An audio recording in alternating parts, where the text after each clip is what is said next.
unrelenting quest for truth. In this epic journey, he discovers dark secrets about aspects of his previous life that he once trusted. Through the Journal of the Cloudwalker, he shares both the traumatic hardships and the eternal beauties of his experiences. Dear Society by the Cloudwalker is available from Amazon.com and all major bookstores.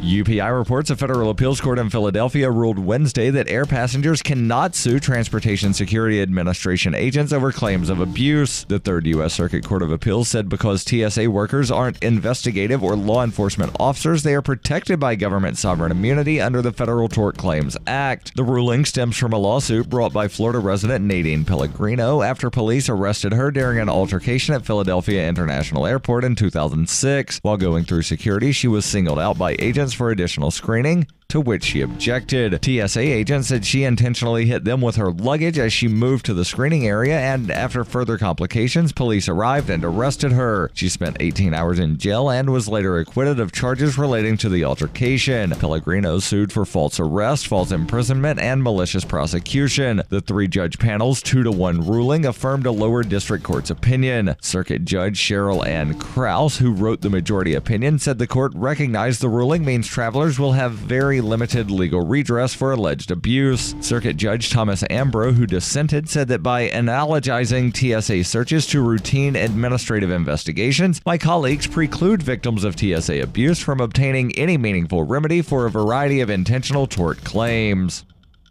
Are you tired of governments murdering people around the world? Stop using their money. There is an alternative. Bitcoin is a stateless, free market, non-political currency. Bitcoin cannot be inflated or controlled by any government. By using their money, you are helping the state. Stop doing it. You have an incredible alternative available now. Learn it, use it, spread it. Get started with Bitcoin at weusecoins.com.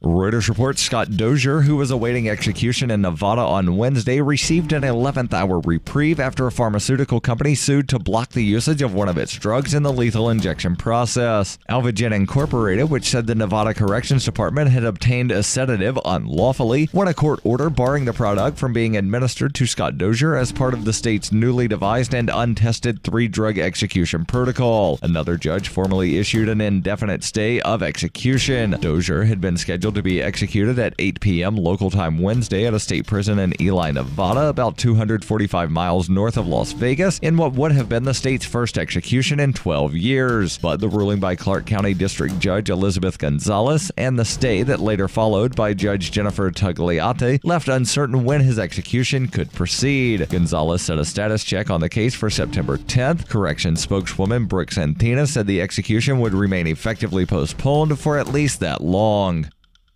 This has been FPP Radio News, online at fppradio.com.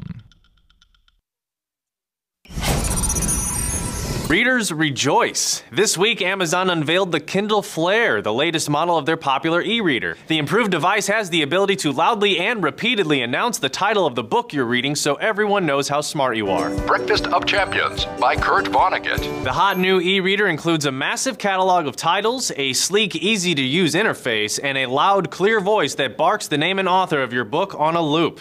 Amazon says the repetitive shouting is a small feature that makes a big difference.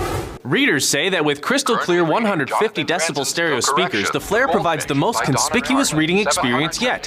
When you're not reading, the Flair automatically switches into bookshelf mode, which conserves power and reads off a list of everything on your Kindle. Blink by Malcolm Gladwell, a confederacy of dunces. And Amazon's competition has also stepped up their game as Apple released a new iPad that whispers, "I have an iPad," over and over again. This is the Onion News Network. The Call to Freedom is an opinion show. It's meant for informational purposes, your own analysis before making any investment based on your own personal circumstances.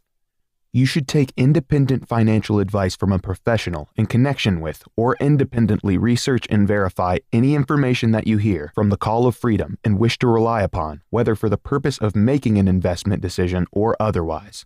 I mean, come on guys, duh, it's a cryptocurrency investment and a political talk radio. Of course, it's opinions. Computers are online. I'm gonna start loading software. 5, 4, 3, 2, 1. Welcome to the Call to Freedom. Broadcasting live from Vertcoin Studios on LRN FM. You're listening to Will. You will listen to every damn word I have to say. And Aria. Be afraid. Be very afraid. Stay tuned for political talk and everything crypto. That's right. Broadcasting internationally on our BitPlus network satellite. This is the Call to Freedom. All right, let's boot it up. That's right. Welcome to the Call to Freedom. It is Friday. I get burned by that every time.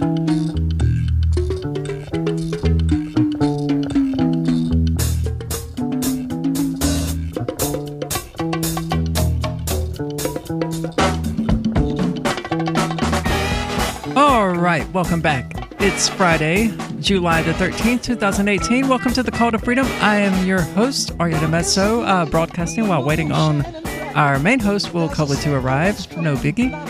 We are broadcasting live from beautiful Keene, New Hampshire, where it is a gorgeous day in the Zencash studio. It's a lot cooler in here than it is outside, and I very much appreciate that.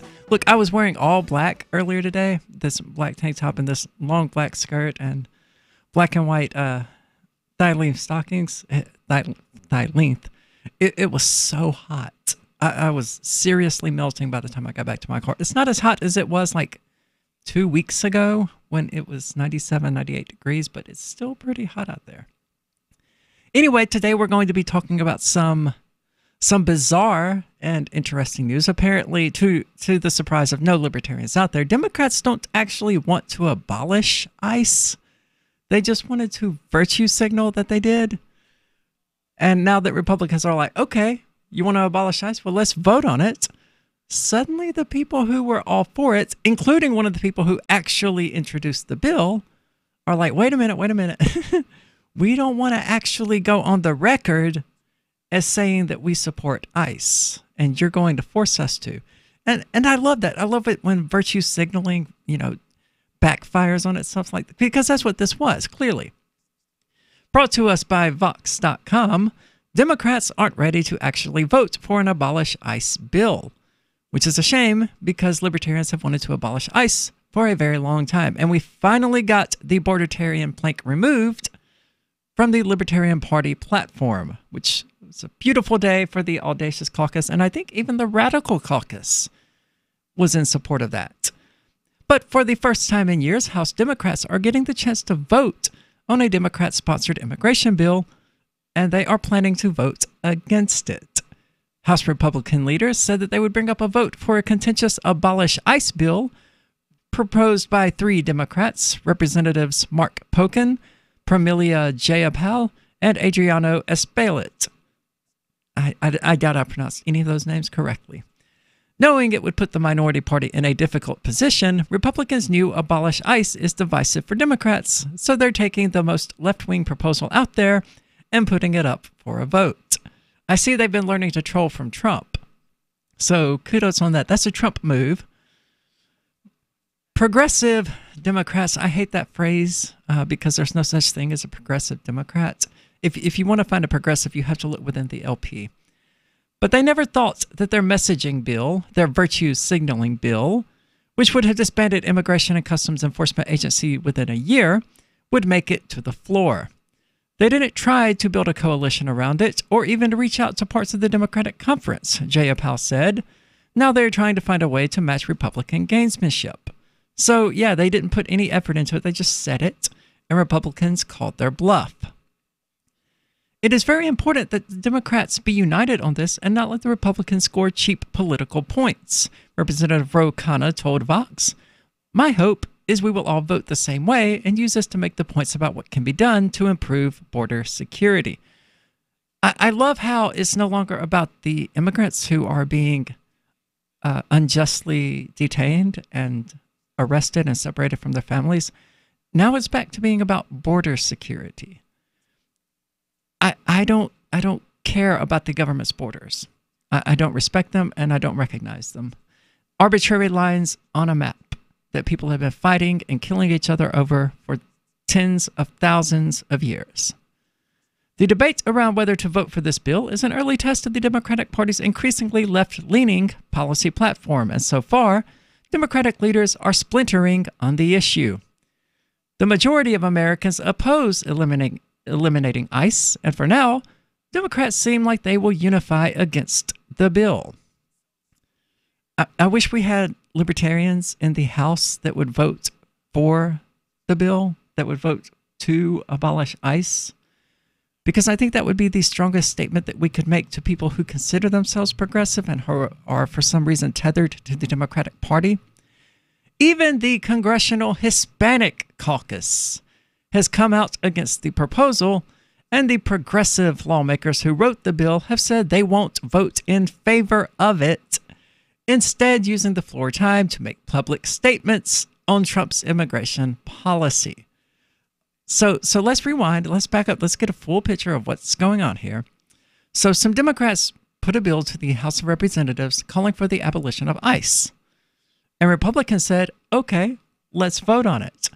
And instead of using their time on the floor to argue in favor of the bill that they never campaigned on, that they never sought any sort of coalition on, that they didn't even try to get people to support, instead of doing all of that, they're going to use the opportunity to do yet more virtue signaling on Trump's immigration policy, even though they have a policy in the House, a bill in the House of Representatives that will completely neuter that policy. It seems to me like their time and effort and money would be better spent trying to get this bill passed. And of course, it probably wouldn't pass in the Senate. It probably wouldn't pass in the House, to be fair. But at least then they could say, hey, well, we tried. As it is right now, all they're going to be able to do is say, hey, look, we virtue signaled really hard, and shockingly, there was no result. We force that conversation. We take that hour. We have that conversation, and then we'll all vote no on it because we're all clear that it's not a serious attempt to do anything, Jayapal said. And why is that? Why is this not a serious attempt to abolish ICE? Why not? This is a criminal organization. And as I remarked on Facebook, now that we know that Navy SEALs are capable of rescuing children who aren't white, thanks to the rescue of the Thai boys, I say it's time to send the Navy SEALs into the detainment camps, these detainment facilities in the United States to rescue the Hispanic children who are being held there. And if ICE gets in the way, shoot them, because this is wrong, what we're doing. And it's not just the children. Break free everyone who is in there. Because allegedly the policy about separating families is being come to a halt, although the government, as the government does, seems to be having a really hard time actually doing it. And not only have all of the children not been returned to their families, but some of them can't be. And in a true show of we literally have no idea what we're doing, the Trump administration and other officials within the government has said that they are not going to release the numbers to even let us know how many children have not been reunited with their families. And despite that, the Democrats have a bill in the House of Representatives right now that would abolish ICE. And instead of even trying to get that bill passed, they're going to use their time on the floor to virtue signal some more. That's disgusting. And anyone who supports them is equally disgusting.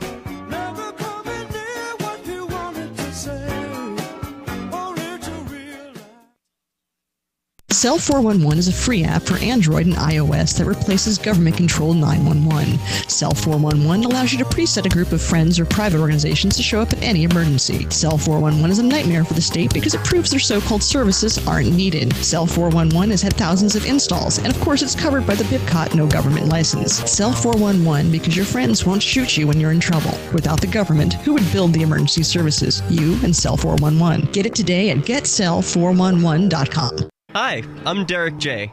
I don't want a politician to represent me.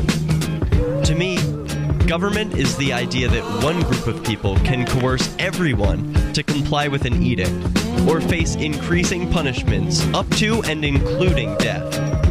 Despite perhaps the most noble of intentions, the best government services are a far cry from what could be provided for by voluntary interactions.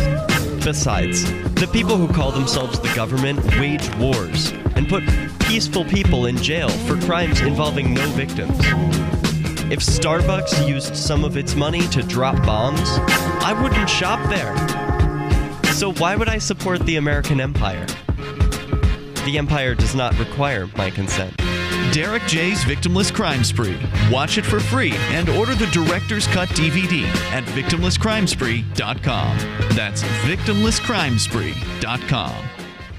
Did you know you can listen to LRN.FM via our free-to-air satellite channels? We have channels over nearly all of North America and much of Africa. All you need is an affordable receiver and a dish as small as 30 inches. There are no monthly fees. Learn more at sat.lrn.fm. Plus, if you are a broadcaster or want to be one, this is a good delivery method for our content. See our coverage maps and get details at sat.lrn.fm. That's sat.lrn.fm. sat.lrn.fm. We've all heard about blockchain assets like Dogecoin, Ether, and Ripple. Bitcoin isn't the only player in the blockchain game any longer. And for those of us wondering how to get our hands on these digital assets, finally, there's a solution. Shapeshift.io allows you to buy and sell between your digital assets and Bitcoin instantly between your own digital wallets. I've used it with ease. Shapeshift.io. There's no account or email address needed. You send them the crypto you want to sell. They send back the crypto you want to buy. It's that easy. Shapeshift.io. Here's a chance to do a little activism while you're cruising Facebook, Twitter, or Google+.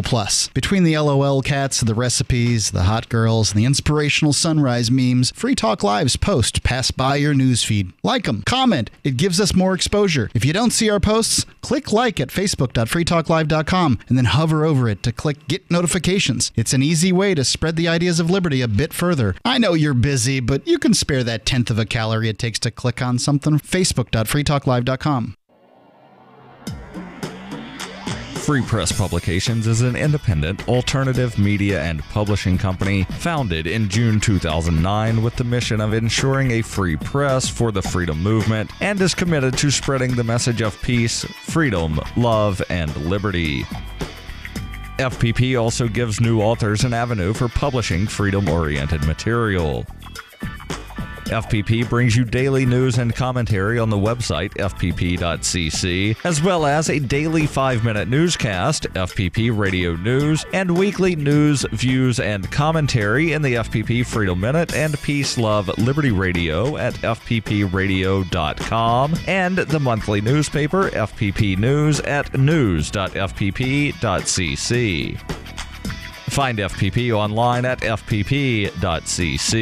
That's fpp.cc, as in Creative Commons. Do you love Twitter? Make sure you favorite the LRN.FM Twitter account so you can receive our tweets at twitter.lrn.fm. That's twitter.lrn.fm. You are listening to the Call to Freedom on LRN.fm. Unasikiliza wito wa uhuru katika LRN.fm.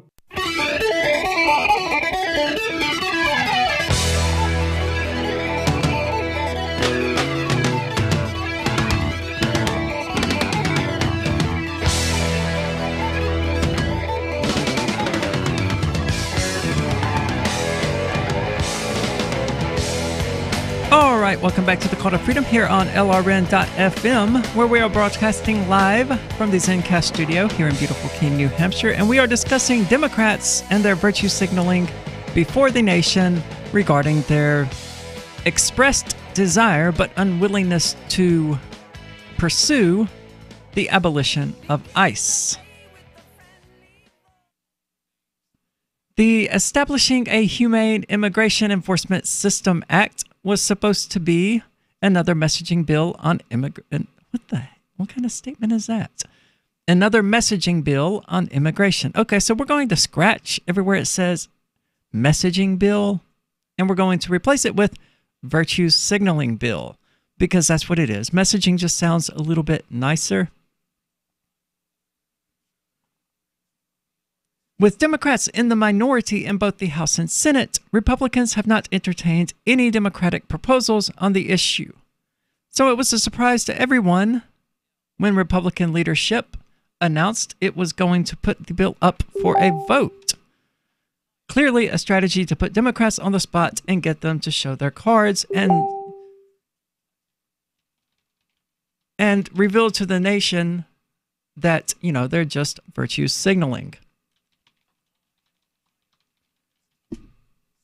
Moving on with the story, of course, confronting Democrats with an imminent vote on their most left wing.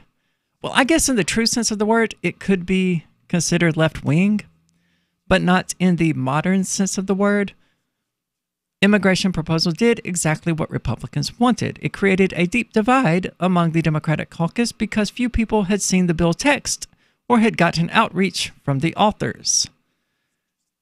The divide was most noticeable among the Congressional Hispanic Caucus, whose members were fuming for not being approached or consulted before the bill text was released, according to Politico's Heather Cagle. That's racist. That is racist. Why would the Hispanic Caucus be approached about a bill to abolish ICE?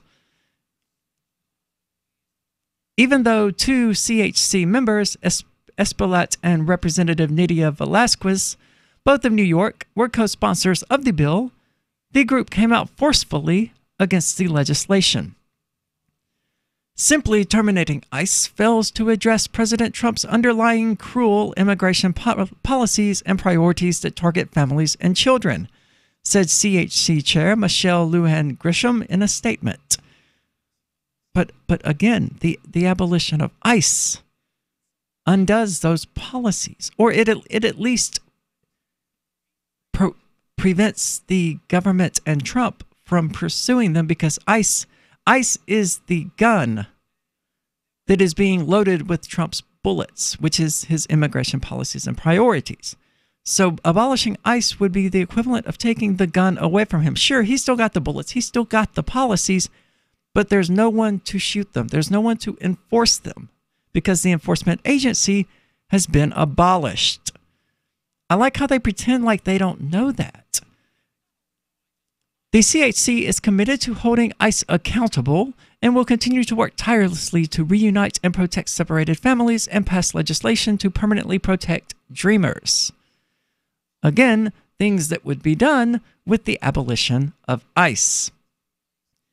In an interview with Vox, Jayapal said that much of the bill included findings about ICE separating immigrant families and conducting raids to deport migrants back to their home countries, things that the entire Democratic caucus has vocally opposed. But what about practically? Because this is their opportunity to practically oppose these things. And it seems like they're not interested in doing it. I think everybody in the caucus is united around the fact that the abuses of children in cages and families being separated. Jayapal said, it's shown the light on how much of a rogue agency this is. So abolish it, you idiot. You have the bill in front of you. Try to get some more people on your side to abolish it. Quit complaining, quit bitching, quit talking about how awful it is, and pass the freaking bill that your political party wrote that would abolish the group doing it. Both Jayapal and Pokin made it clear that they are going to take the opportunity of the floor to hammer the Trump administration on its hardline immigration policies. This is the Democratic Party in a nutshell, is it not? More interested in scoring virtue points with their base than actually doing anything to address the issue. It's rather like how food stamps don't end poverty and how the World Bank causes poverty throughout the world. Huge, huge things that the Democrat Party fully supports, like the universal basic income, or as we called it yesterday in regard to the Democratic House nomination in New York, universal basic nominations. All of these things completely failed to do what they are supposed to do. And in fact, more often than not, they do the opposite of them. But Democrats don't care. And neither do Republicans, but Republicans have an entirely different set of issues that they pretend to care about. Like, ending abortion and keeping families together and all of that. But you have the Democrats who are in support of things like welfare programs that, more often than not, take lower income families and keep them in lower incomes. And when you explain the mathematics to them, when you show them the economics of it and how it's happening, they don't care. They only care about what they think it's going to do. There's this enormous disconnect between what they feel and what the policies that they feel they should enforce actually accomplish. And they don't seem to care about that because they still feel good about getting up there and speaking out against Trump's hardline immigration policies, even though they have a freaking bill in the floor right now that would abolish the group that is enforcing Trump's harsh immigration policies. It's bizarre. I mean, it's not bizarre. It makes perfect sense. But it's bizarre that they get away with it. For months, immigration has been Republicans' biggest vulnerability. A Republican-led Congress has failed to pass a single immigration bill. And Trump's administration continues to push extremely unpopular policies on the border. Most Americans think Democrats would do a better job of dealing with immigration than Republicans, according to a recent Pew Research Center report. I have to doubt the accuracy of that report. If most Americans really thought that, then Democrats wouldn't have been swept out of the House, the Senate, the White House, the Supreme Court, and a record number of state legislatures and governorships. And more than half of Americans, 58%, disapprove of how Trump has handled immigration matters, according to an early July Quinnipiac poll, which is probably true. And of course, libertarians disapprove almost with 100% certainty of what Trump is doing and what ICE is doing and ICE's very existence. We would like to see it abolished. And I was thrilled when the Democratic Party hijacked that rallying cry. And when the bill was introduced that would do exactly that, but they're already backing out on going, whoa, we didn't mean to actually abolish it. On Free Talk Live, we're bringing people to the ideas of liberty every day. From wrestling superstars like Glenn Jacobs. You guys really are having an impact, I believe. Like I said, a lot of where I am now is due to listening to Free Talk Live. You changed my mind on some very important issues years ago. To random people tuning in on the radio. I was kind of stuck in the left-right paradigm. I heard your show by chance on a Saturday night. From there, I went on, joined the Free State Project, and become an amplifier. So, I mean, that's really the reason why I amp is because I know that if it wasn't for you guys being on as many stations as you are, I never would have found the ideas of liberty. Your amp will directly change more lives by getting Free Talk Live in front of people looking for talk radio online and on the air. When you amp Free Talk Live, you get perks like access to the AMP-only Facebook group and AMP podcast. Visit amp.freetalklive.com. When you hear the word lobbyist, you probably think about greedy corporations, but not all lobbyists are the same. Some are fighting for the freedoms you hold dear. Liberty Lobby LLC is doing just that in New Hampshire, working hard to represent you, not some special interest group. You can help by going to libertylobby.info, where your contribution will give us the tools we need to ensure that your voice is heard. Visit libertylobby.info today to find out more. The Free State Project has reached its goal of 20,000 liberty lovers who've pledged to move to New Hampshire and get active to achieve liberty in our lifetime. Perhaps you're trying to figure out what part of New Hampshire should be your destination.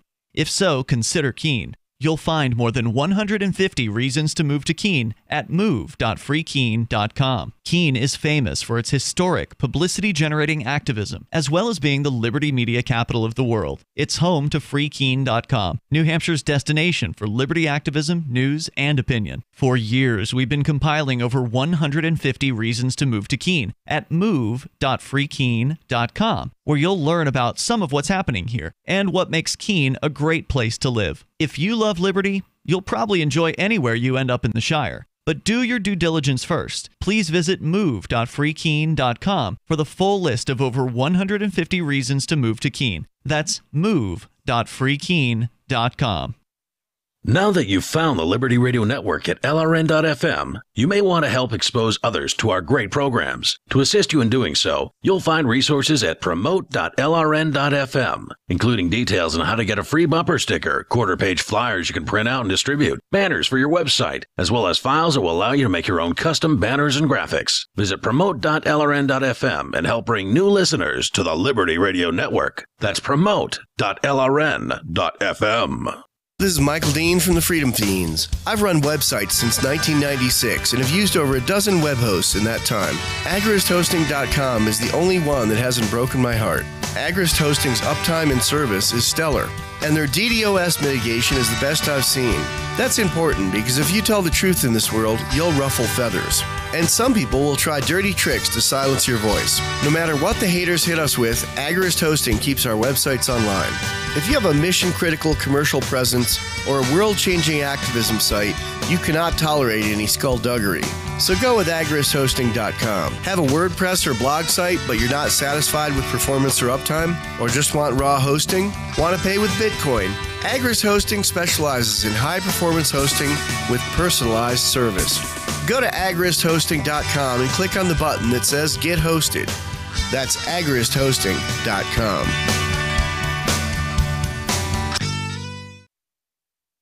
You can put the Liberty Radio Network on the air in your area. Visit broadcast.lrn.fm to learn how. Broadcast.lrn.fm.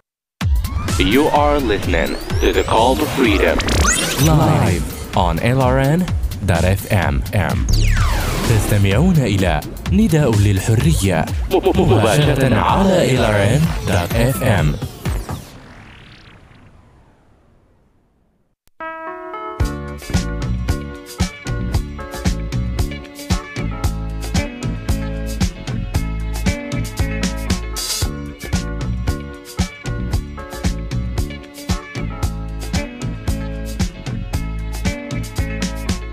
All right, welcome back to the Call to Freedom here on LRN.FM, where we are broadcasting live from the Zencast studio here in beautiful Keene, New Hampshire.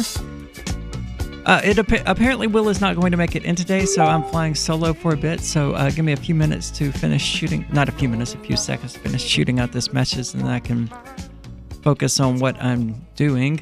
Anyway, the abolition of ICE, we're going to move on from that and talk about something else that I really wish Will was here to talk about, because it's got some really interesting dynamics in it, especially considering, you know, I'm trans and he's Muslim. Apparently, according to PJ Media, which is this hardcore right-wing site that I don't know how someone ended up getting it to me, but it's a bunch of crap for the most part. But and I'm going to read the headline directly because I take issue with it. But transgender files $50,000 complaint after Muslim woman refuses to wax genitals. And obviously the issue that I take with that is that transgender is not a noun. It is a type of person, but referring to people as adjectives is an attempt to dehumanize them, similar to how people say a homeless or a gay or a black. It's not just, you know, social justice warriorism to be like, hey, you know, that's messed up. You need to refer to people as human beings, because there's a very real insidious element to it that revolves around the dehumanization of other human beings. But according to PJ Media, earlier this month, a male-to-female transgender filed a $50,000 human rights complaint after... Crap, I accidentally clicked off of it. Sorry. After a Muslim woman refused to perform a Brazilian wax on his genitals. The unnamed transgender person has repeatedly claimed that he called inquiring about a leg wax, but the owner of Mad Wax, the waxing studio based in Windsor, Ontario, Canada, insisted the request clearly indicated his interest in a genital wax. And I'm not going to continue you know, reading their article directly because it's insulting to trans people, intentionally so. And the Mad Wax manager, at least, is not as insulting. She never once asked for a leg wax from us. Mad Wax manager, president, and CEO Jason Caruthers told PJ Media. She said, "Women have penises and women have balls. And if your staff is not comfortable, then they can look for another job. That is clearly referring to a Brazilian wax, which involves the genitals.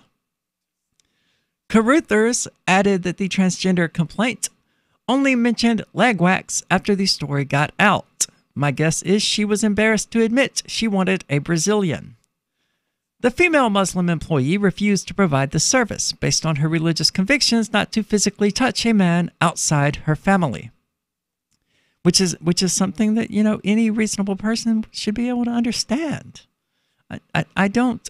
You are not entitled to make people touch your willy. Sorry, you're not. And if your defense against that is women have penises and balls, then you might be a lunatic. Sorry. Women don't typically have penises and balls, and that's the reason why trans people who date people of their birth sex are kind of required morally to point out to the people they're dating that they're trans.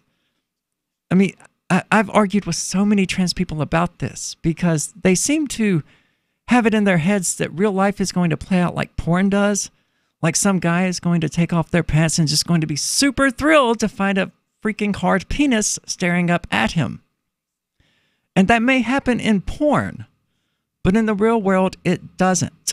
And I've had trans friends who told me about how they had the crap beaten out of them and things like that because they attempted this. I'm like, look, I'm not saying you deserve to have the crap beaten out of you, but what did you expect to happen? People have expectations, and when you violate those expectations so brazenly, you can't fully be the victim because you at least implicitly lied to this person that you were dating, and you let it get to that point where they were taking off your clothes without ever telling them, oh, by the way, I don't have the sexual organs that you expect me to have. And they say it's transphobic to expect that common sense out of people. But I disagree entirely. Any other woman who could not have kids would mention that at some point during the first few dates. It would come up. Because, the chances that the person she is dating is going to want kids is overwhelmingly high. So if she can't have kids, if she's sterile or whatever, she would bring it up. She would say, oh, by the way, if you're looking for kids, I can't get them to you because of blah, blah, blah, blah, blah. And they would the guy would either go, okay, well, that's okay. I don't want kids anyway. And he'd go, oh, well, then, we should end this now because I want kids. It is no different to have that conversation because you have a penis and not a vagina. You're effectively telling them the same thing, only it has other implications that they may or may not be willing to deal with. And this is a great example of that. I don't think you would find a Muslim woman who does Brazilian waxes who would be super thrilled about giving one, period, but much less around a penis. And the same is true for most women, period. Without respect to their religious beliefs. People have preferences. They are naturally inhibited. They don't want to do this. They don't want to grab your penis and wax around it. I'm sorry, they don't. Caruthers confirmed to CTV Windsor that he received the complaint. He also insisted that his shop does not take part in discrimination. Well, this is an interesting dilemma. Because does he discriminate against the Muslim woman by forcing her to violate her religious beliefs and her own internal preferences by forcing her to either quit her job or to give the Brazilian wax? Or does he discriminate against the trans person by denying them the Brazilian wax that they allegedly want? One way or the other, someone is going to be discriminated against. Most likely the woman because of her religious beliefs and because that tolerant left has no respect whatsoever for religious beliefs. I mean, that's what it all comes down to. You're not allowed to disagree with them, and God help you if you disagree with them because of religious reasons. And even though I'm not religious, even in the slightest sense, I still think that every person has the right to believe whatever they want to believe for whatever reason they believe it. And if they believe that, born a man, always a man, born a woman, always a woman, that is their belief. I may not agree with it, but I can't force them to accommodate me and my lifestyle, nor can they force me to accommodate them and theirs. Find a different place to get your bikini wax, or do it yourself. That's the easiest solution to these problems. Carruthers said it was clear from his conversation with the transgender complainant that he sought a Brazilian wax rather than leg waxing, as the complainant has insisted. I have no male wax staff, the CEO explained. We are not able to provide that service. Carruthers said 98% of the spa's clientele is female, and he employs no male staff. The spa has waxed the arms and backs of male clients, but has never hidden its inability to accommodate a Brazilian wax for a male. So we'll get back to this shortly after the break, and what is hopefully my unique take on it, and hopefully we'll have a guest coming in. I think we're going to have James Weeks coming in at least at 6, possibly around 5:30 or so.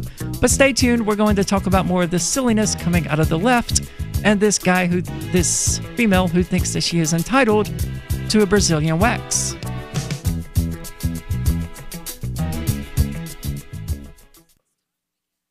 Are you a cryptocurrency advocate? The Crypto Tip is the ideal outreach tool to help new people discover cryptocurrency. It's a printable business card-sized tip that you can give to service providers, preferably in addition to a good cash tip. When the server scans the QR code, it'll bring up an explanation of cryptocurrency, how to install a wallet, and allow them to claim the tip. If they don't claim the crypto, you get your tip refunded to you after a time period you specify. Plus, if they do claim the tip, you get an email alert. Create as many tips as you want at cryptotip.org. That's cryptotip.org. Is spreading the message of liberty, cryptocurrency, and peace around the globe worth $2 per month to you? As you may already know, in addition to our internet feed, LRN.FM broadcasts on free-to-air satellite across North and Central America, as well as Sub-Saharan Africa. And we've been available on satellite for free 24/7 since 2010. The LRN.FM free-to-air satellite signal is reaching some of the most oppressive regimes in the world, and there's no doubt our ideas are making an impact. You can learn more about the channel's impact by watching the 3-minute video at fund.lrn.fm. If you'd like to help free minds globally with our ideas of liberty, cryptocurrency, and peace, you can donate as little as $2 per month via fund.lrn.fm. You can help us continue and expand our satellite broadcast to multiple continents. Visit fund.lrn.fm today, and thank you for your help. Don't forget to share the link on social media. That's fund.lrn.fm. LRN.FM is proud to announce our official listening apps for Android and iOS devices. Now you can easily tune into our streams anywhere, anytime on your smartphone or tablet. Just visit apps.lrn.fm or search for LRN.FM in the Android or Apple app stores. Please download, rate us 5 stars, then share the link on your social media and let your friends and family know how you're listening to LRN.FM. Download it now, free at apps.lrn.fm. Free speech is protected on the internet, right? Not always. Government agencies try to limit free speech and commerce on the net. Luckily, when they do, the Institute for Justice is there to defend your First Amendment right to free speech. IJ helped set the first federal precedent for internet free speech in 1999, and ever since has worked to prevent unconstitutional roadblocks in cyberspace.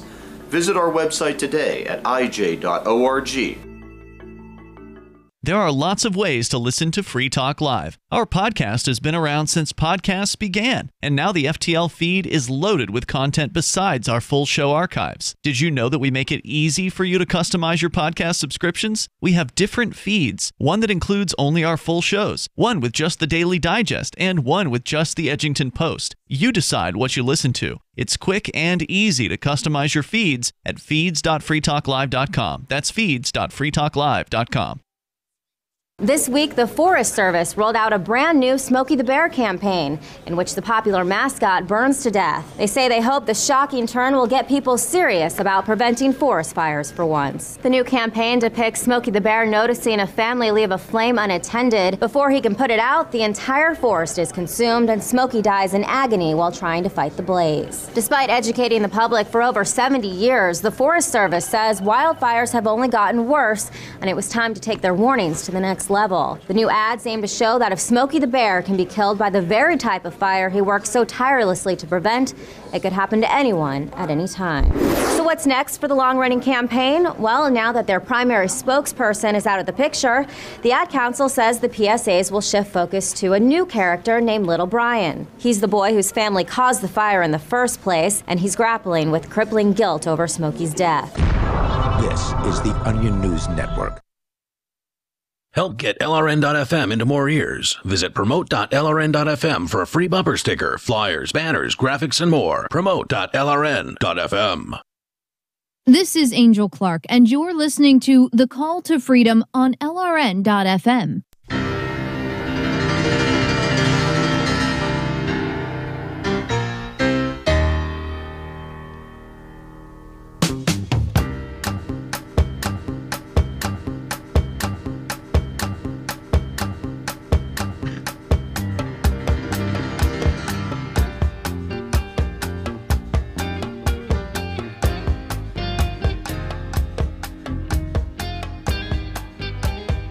All right, welcome back to the Call to Freedom here on LRN.FM. I am your host today, Aria DeMezzo, and we are discussing a trans woman who has decided to sue a body waxing company because they hire a Muslim woman who does not want to touch her penis.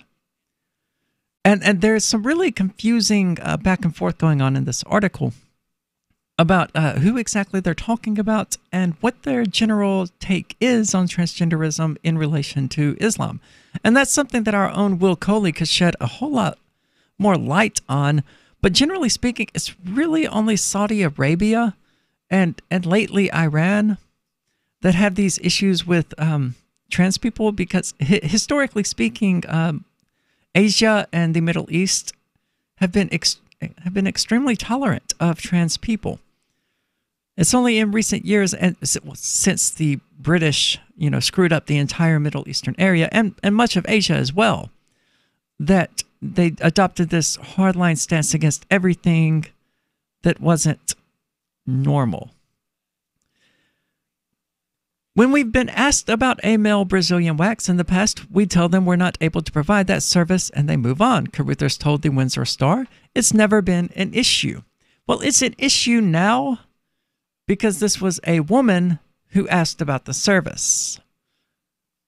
And I don't know. I don't have the answers. I don't, and I don't pretend to.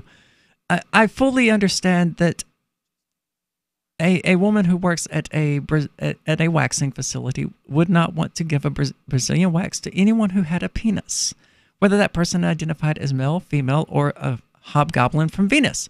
It doesn't really matter because it's the sexual organ itself that they don't want to get involved with. It's not your identity that is the issue here.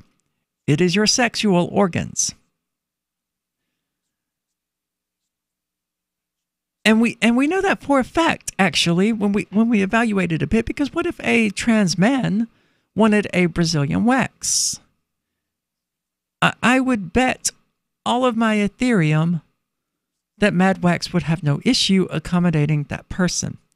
Because again, it's not about how you identify when it comes to things like this, just like when it comes to sleeping with people like we talked about earlier. It's not about what you identify as when it comes time for someone to touch your genitals. It's about what they're going to be touching. And I've had the conversation a lot with people about, a lot of people say, okay, women have penises. I don't know that I really agree with that. Sure. Women asterisk have penises. Sure. I can get on board with that. But to just pretend like trans women are just totally ordinary women, except they have penises, it doesn't sit right with me. it seems like a flagrant violation of biology. And I know so many people get triggered by that, but, biologically speaking, yes, there are two sexes, male and female, in Homo sapiens. There may be more genders, or there may be fewer, or there may be none. We can talk about that because gender, like money, like music, and like pretty much everything else, education, these are social constructs.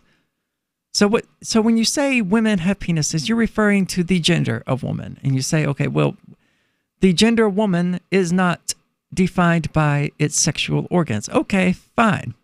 But the biological sex, woman or female, if you will, is.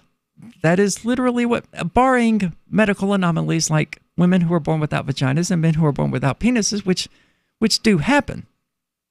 And it's probably the best example we can think of to shatter the notion that, all men have penises and all women have vaginas.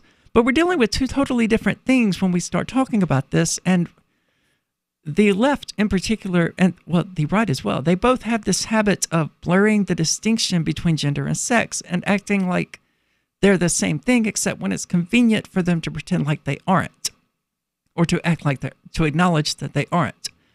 Like you will have men who say, well, a man is someone with a strong handshake who has a beard and knows how to cook a steak. But they're not talking about sex when they say something like that. That's a statement solely about gender and gender roles and what their image of a true man is. And by the same token, you have some people who are like, well, a woman is someone who wears a dress and is dainty and polite and soft-spoken and whatever. And again, they're referring to their idea of what the gender woman is.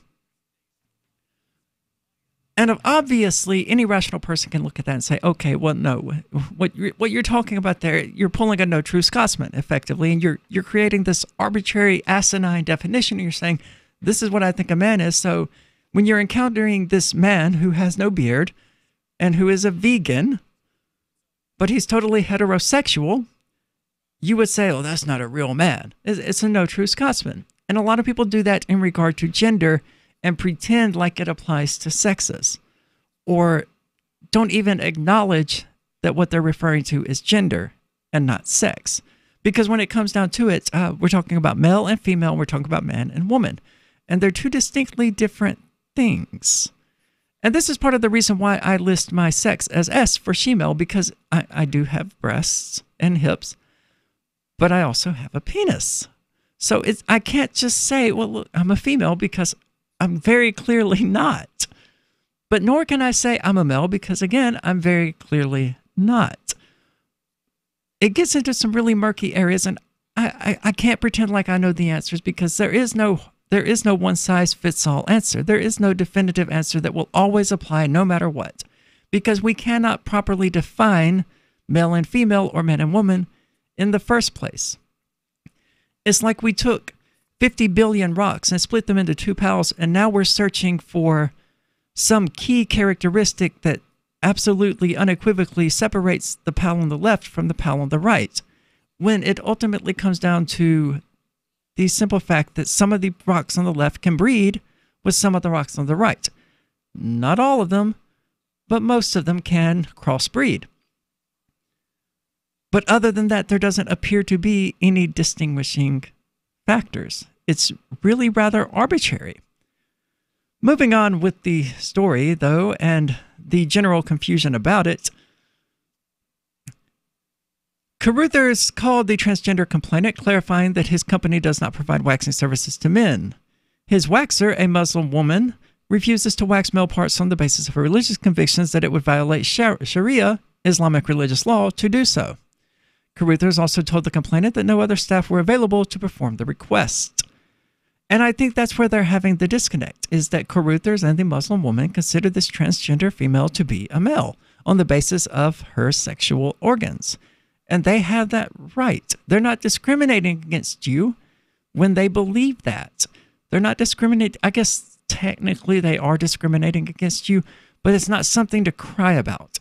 It happens. Suck it up, move on with your life, either learn to wax it yourself or find a place that will do it. In the complaint, the unnamed transgender person claimed to have offered to educate the manager on his duty to accommodate him. Ugh. Such entitlement. I cannot stand it. It's not his duty to accommodate you. It's actually your duty to accommodate the beliefs of others. And yes, in a fair and just society, they would also accommodate your beliefs. But it doesn't always work out that way. You have to be the bigger person here, even when you don't want to be. Even when someone spits on you and says, you know what, I don't agree. I think you're a maimed dude, and I don't want to touch your willy. So get out of my store. The best thing you can do in that situation is to say, you know, I don't agree with you, but I respect your right to believe that. I will be on my way. Doing this whole thing where you want to sue them for $50,000 and educate them on their duty to accommodate you, you're a wretch. You're a disgusting human being. We need to revoke your trans card. All clients, regardless of sex, gender identity, or sexual orientation, are welcome. However, we also welcome staff members and respect their religious beliefs and feelings of safety and dignity in regards to the right not to perform waxing services on male genitals. And again, that's what it comes back to, and the fact that to so many people, they can't recognize the difference. Well, we'll be back with the Crypto Hour shortly. Stay tuned. There's a lot going on. Texas is regulating like crazy. Since time began, tyrants have taken aim at personal liberties. Now there's a movie that aims back. The government has no more right to tell us what to put in our bodies than they have to take our guns or tell us what books we can read. 6 drug police were eaten by bears while raiding a marijuana farm. On your knees, you dirty hippies! Jesus. On your knees! What's the problem, officer? Today, many cops who enforce pot laws do so only because it provides them with cushy jobs, good benefits, and a chance to push people around. I was an undercover narcotics officer. The drug war is nothing but a farce. The Second Amendment says you gotta keep you and your gat intact. Guns and Weed, The Road to Freedom. A film by Michael W. Dean and Nima Vadadi.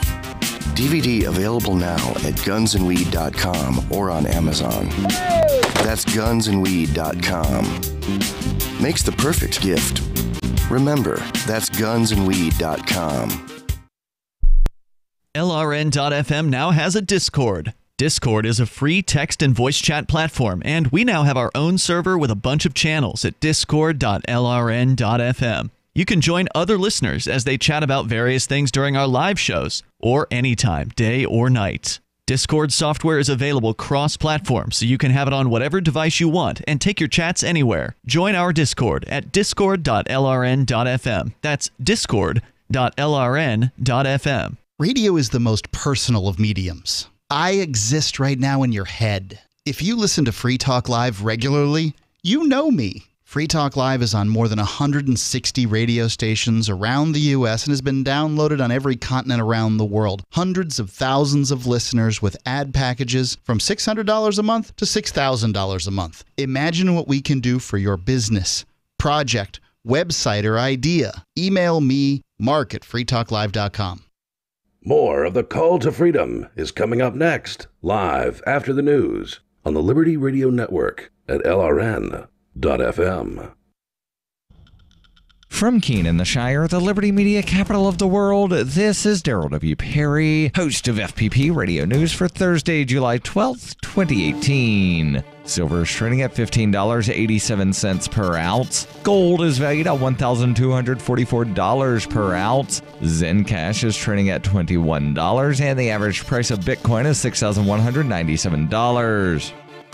Antiwar.com reports those expecting President Trump to make a stir at the NATO summit with demands for more military spending did not disappoint, as he was not only demanding all member nations increase spending to 2% of their GDP immediately, but then pushed for them to ratchet up to 4%. This stunned many, as the 2% demand is often repeated and met by only a handful of other NATO countries in the first place. No NATO member nation is spending 4% of their GDP on their military, meaning this is a demand for precipitous spending increases alliance France-wide. Needless to say, the 4% is going to be a non-starter for most. Nations like Germany balked at increasing to 2%, having no enemies on their borders and large economies. Expecting Germany to more than triple their military spending, chasing this new level is even more unrealistic. The 4% demand is so sudden that it raises questions about whether Trump's comments are a sincere proposal of policy or just part of an attempt to bargain the NATO nations up in hopes that the 2% will seem a lot less unreasonable by comparison. The higher number is in keeping with President Trump's desire to see NATO nations pay their fair share to the alliance, but aims so high that it would counsel a big military spending increase for everybody, meaning it is almost certain to be universally opposed. Born into a devastating world and raised among the crowd, the Cloudwalker assumes a new identity and begins the unrelenting quest for truth. In this epic journey, he discovers dark secrets about aspects of his previous life that he once trusted. Through the journal of the Cloudwalker, he shares both the traumatic hardships and the eternal beauties of his experiences. Dear Society by the Cloudwalker is available from Amazon.com and all major bookstores.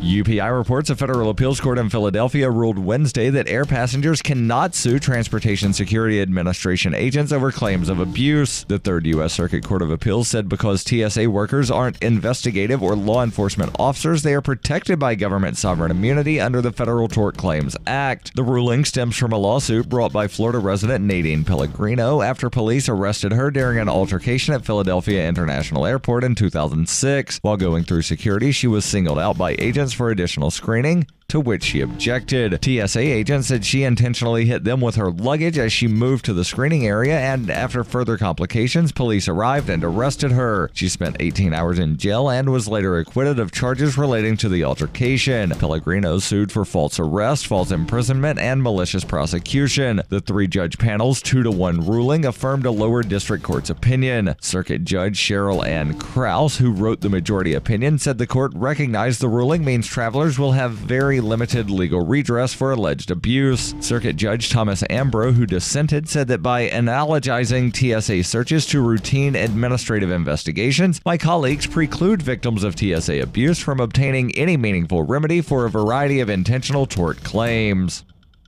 Are you tired of governments murdering people around the world? Stop using their money. There is an alternative. Bitcoin is a stateless, free market, non-political currency. Bitcoin cannot be inflated or controlled by any government. By using their money, you are helping the state. Stop doing it. You have an incredible alternative available now. Learn it, use it, spread it. Get started with Bitcoin at weusecoins.com.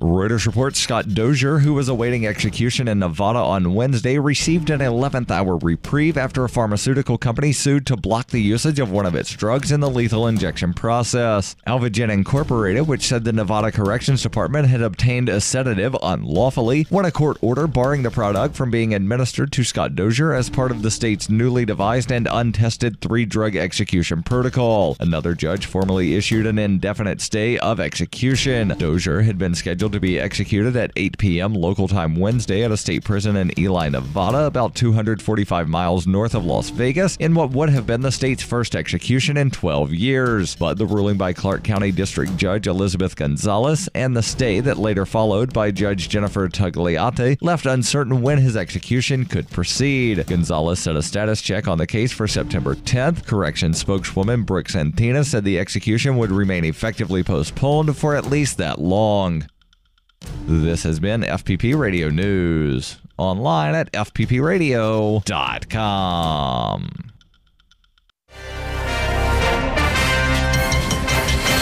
Overburdened with material comforts, America's wealthy can expect another disappointing holiday this year.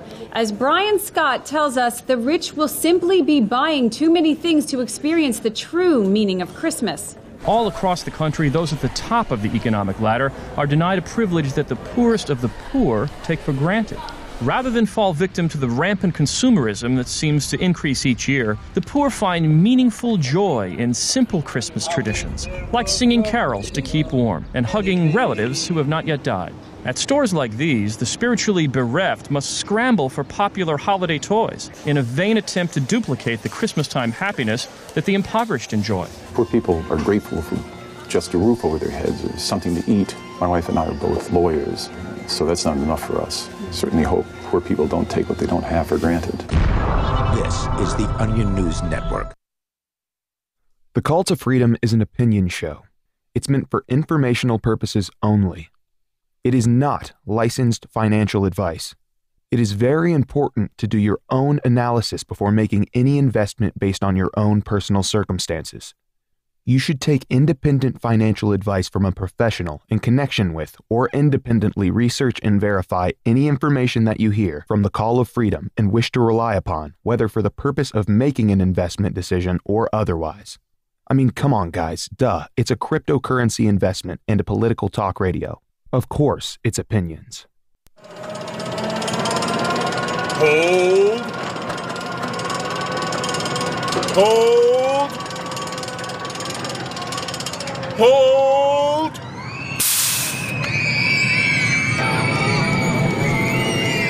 You better hold on for dear life, because it's time for the Crypto Hour, brought to you by Helium.com on the Call to Freedom.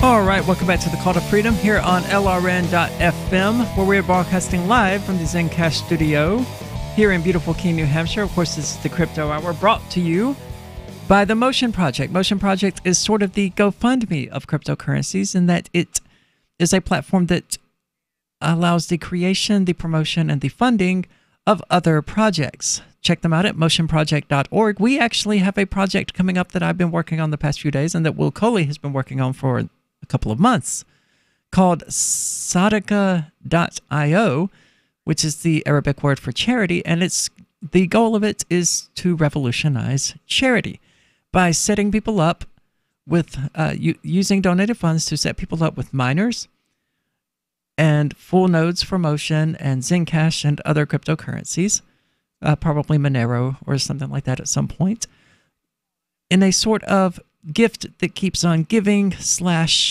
teaching someone to fish kind of way, where they can have something that does actual work and that rewards them for that work without having to beg for it, without having to give up their human decency, and without having to rely on the state for any sort of welfare. So check that out. We actually have the website up now, although I'm still in the process of building it. We're going to install our first test node tomorrow, actually, in Connecticut. And of course, the entire thing is fueled and promoted and really supported by Motion Project. We actually have 10 free Motion wallets, 10 free Motion coins to give away. All you have to do is install the wallet. So give us a call at 1-603-283-6160 to claim your 10 free Motion coins. Moving on to the crypto news, a Texas regulator has issued cease and desist orders to a network of crypto companies. The Texas State Securities Board has taken an emergency action to stop a network of crypto-related companies from illegally offering investments in the state. A token offering and a mining firm are among those targeted by the Securities Board as selling fraudulent cryptocurrency-related investments. So this sounds like it could be really bad for the crypto community in Texas. Of course, here in New Hampshire, the banking regulators actually attempted to give themselves the authority to regulate cryptocurrencies. But our legislature gutted that power real quick and actually made it illegal for the banking regulators to regulate cryptocurrencies. Not so in Texas, where the Texas State Securities Board announced Thursday that an emergency action has been taken to target promoters of crypto mining investments.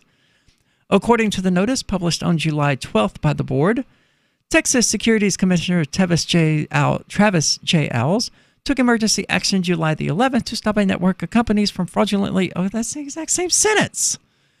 Utah-based companies Mintage Mining LLC, Symmetry LLC, Nui Social, and some others are named in the emergency cease and desist order. They are all controlled by Darren Olayan of Lehi, Utah. In addition, NUI Securities, Utah-based Douglas Wetzel, and Houston-based Wyatt McCullough are also named in the order. Mintage Mining LLC allegedly issues and offers two different crypto mining-related investments illegally and fraudulently. Together with Symmetry LLC, they sell pre-configured computer hardware to mine Kayla, an ERC20 token which Symmetry claims to be fungible and transferable, and it is expected to be traded on cryptocurrency exchanges in the near future. I don't think ERC20 tokens do particularly well on exchanges. I'm not really aware of any, come to think of it. Of course, I don't use Kraken, but I do use Yobits and Trade Satoshi, and of course Coinbase. Although I've actually, thanks to how awesome the cryptocurrency environment is here in Keene, I've actually gotten to just get the hell away from Coinbase, and that's been nice. I will still have to use them when it comes time to sell cryptocurrency, because despite the fact there are like 5 Bitcoin ATMs here in Keene, New Hampshire, none of them buy Bitcoin. They all only sell it.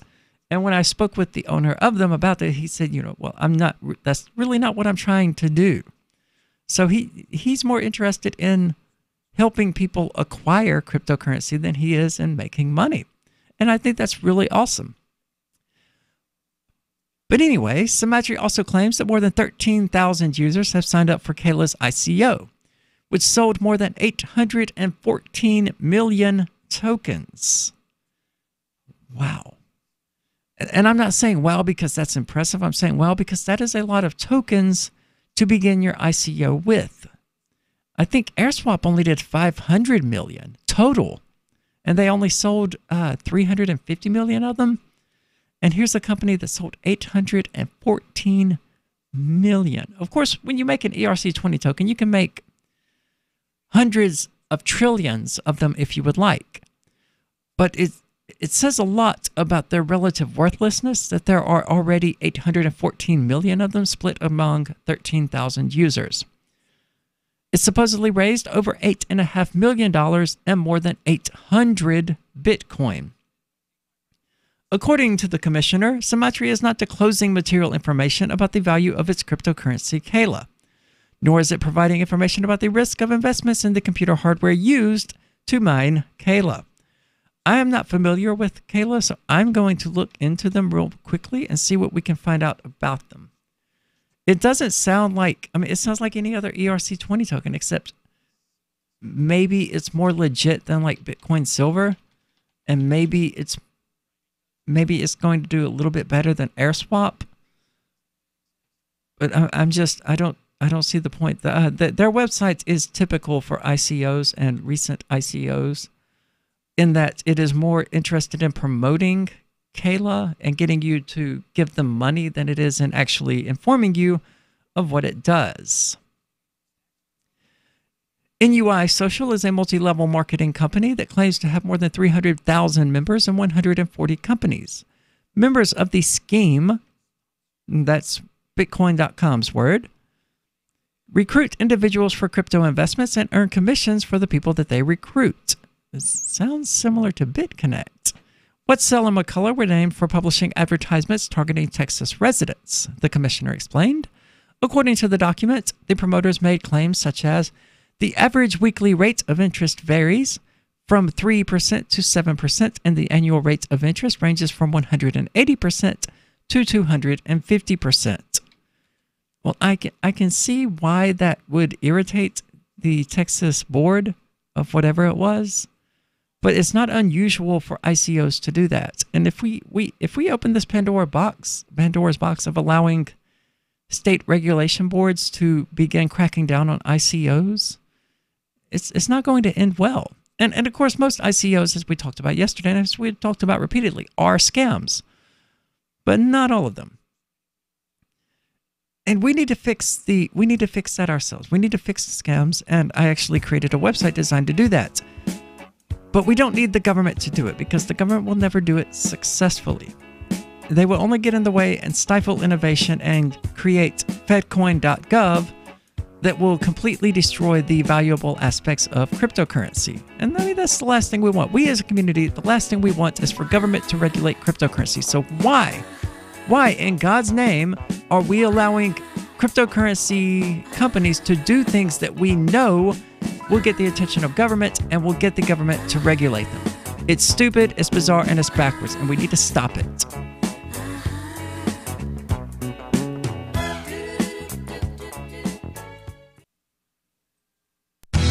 This Your Family Today tip is brought to you by Nestle Toll House Refrigerated Cookie Dough. Who would you bake some love for? Find fun and easy baking ideas at tollhouse.com.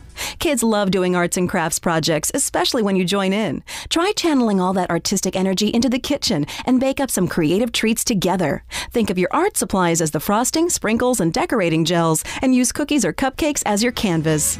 For more tips like these, visit us at parenthood.com/yourfamilytoday. The Shire Free Church offers a sanctuary to those seeking an escape from state churches. The Shire Free Church is an interfaith, diverse group of people that may not share identical theological beliefs. As a member in or minister of the Shire Free Church, you are a sovereign individual and may be the faith of your choice. We don't claim to have all of the answers. We are open to all peaceful people. We want to learn from each other. What unifies the Shire Free Church and its diverse members is peace, love, and liberty. There are many paths to God, one for every individual. The Shire Free Church does not define a specific path beyond those parameters that must be your foundation. Peace as your way, love as your guide, and liberty as your light. Learn more at church.shiresociety.com. That's church.shiresociety.com. Did you know you can get news updates about what's happening with the Liberty Radio Network delivered in the way you prefer? You can sign up for our email updates at updates.lrn.fm. Plus, you can stay in the loop by joining our Facebook profile at facebook.lrn.fm or follow us at Twitter at twitter.lrn.fm. It's all free, so sign up now at updates.lrn.fm for news updates delivered to your email box, facebook.lrn.fm to follow our Facebook page, and twitter.lrn.fm to receive our tweets. What do you shop for that you could otherwise buy at Amazon? Pretty much everything, right? Amazon has competitive pricing and they deliver, and that's a big plus. If you could plan ahead in your shopping, would you be interested in saving up to 33%? There's a catch. You have to do your shopping in Bitcoin. But imagine those savings. It's like a huge raise. All you have to do is go to saveitpurse.com. We've saved thousands, and you can too. Plan ahead and save. Saveitpurse.com. Imagine someone in your community getting in their car, turning on the radio, and hearing the Liberty Radio Network. You can make that vision a reality with your own micro radio station. Visit broadcast.lrn.fm to learn how you can put our programs on the air in your area. You can have LRN.FM running around the clock, and you can even add in your own local shows. Building a radio station is simple, but programming isn't. That's where LRN.FM comes in. Learn more at broadcast.lrn.fm. That's broadcast.lrn.fm. Why did you move to the Shire? I moved here to the Shire because there's other people around who take liberty just as seriously as I do. I moved to the Shire because I saw videos of people challenging authority and thought that I could get support myself. It called to me, like, do this right now. I wanted to be around people like me who got it. And once I got here, I knew there was nowhere else that I wanted to be. I've always wanted to change the world. So I moved to the Shire to join people who were actually working towards doing the same thing. The people here are awesome, loving, and positive. It was for the adventure and for the feeling of something important is happening here. And I just wanted to come to sort of be part of that. Visit shiresociety.com to read and sign the Shire Society Declaration and learn the reasons why, if you love liberty, you should immigrate to the Shire. Plus, add yourself to the Shire map at shiresociety.com. That's shiresociety.com.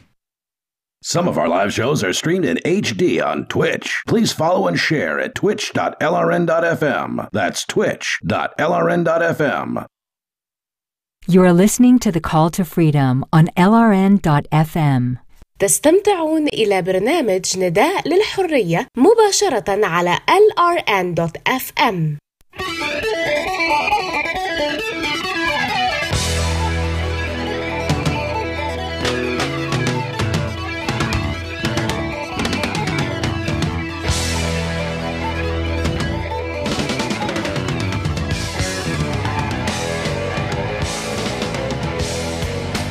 All right, welcome back to the Call to Freedom here on LRN.FM, where we are broadcasting live from the Zencast studio during the Crypto Hour, brought to you by motionproject.org.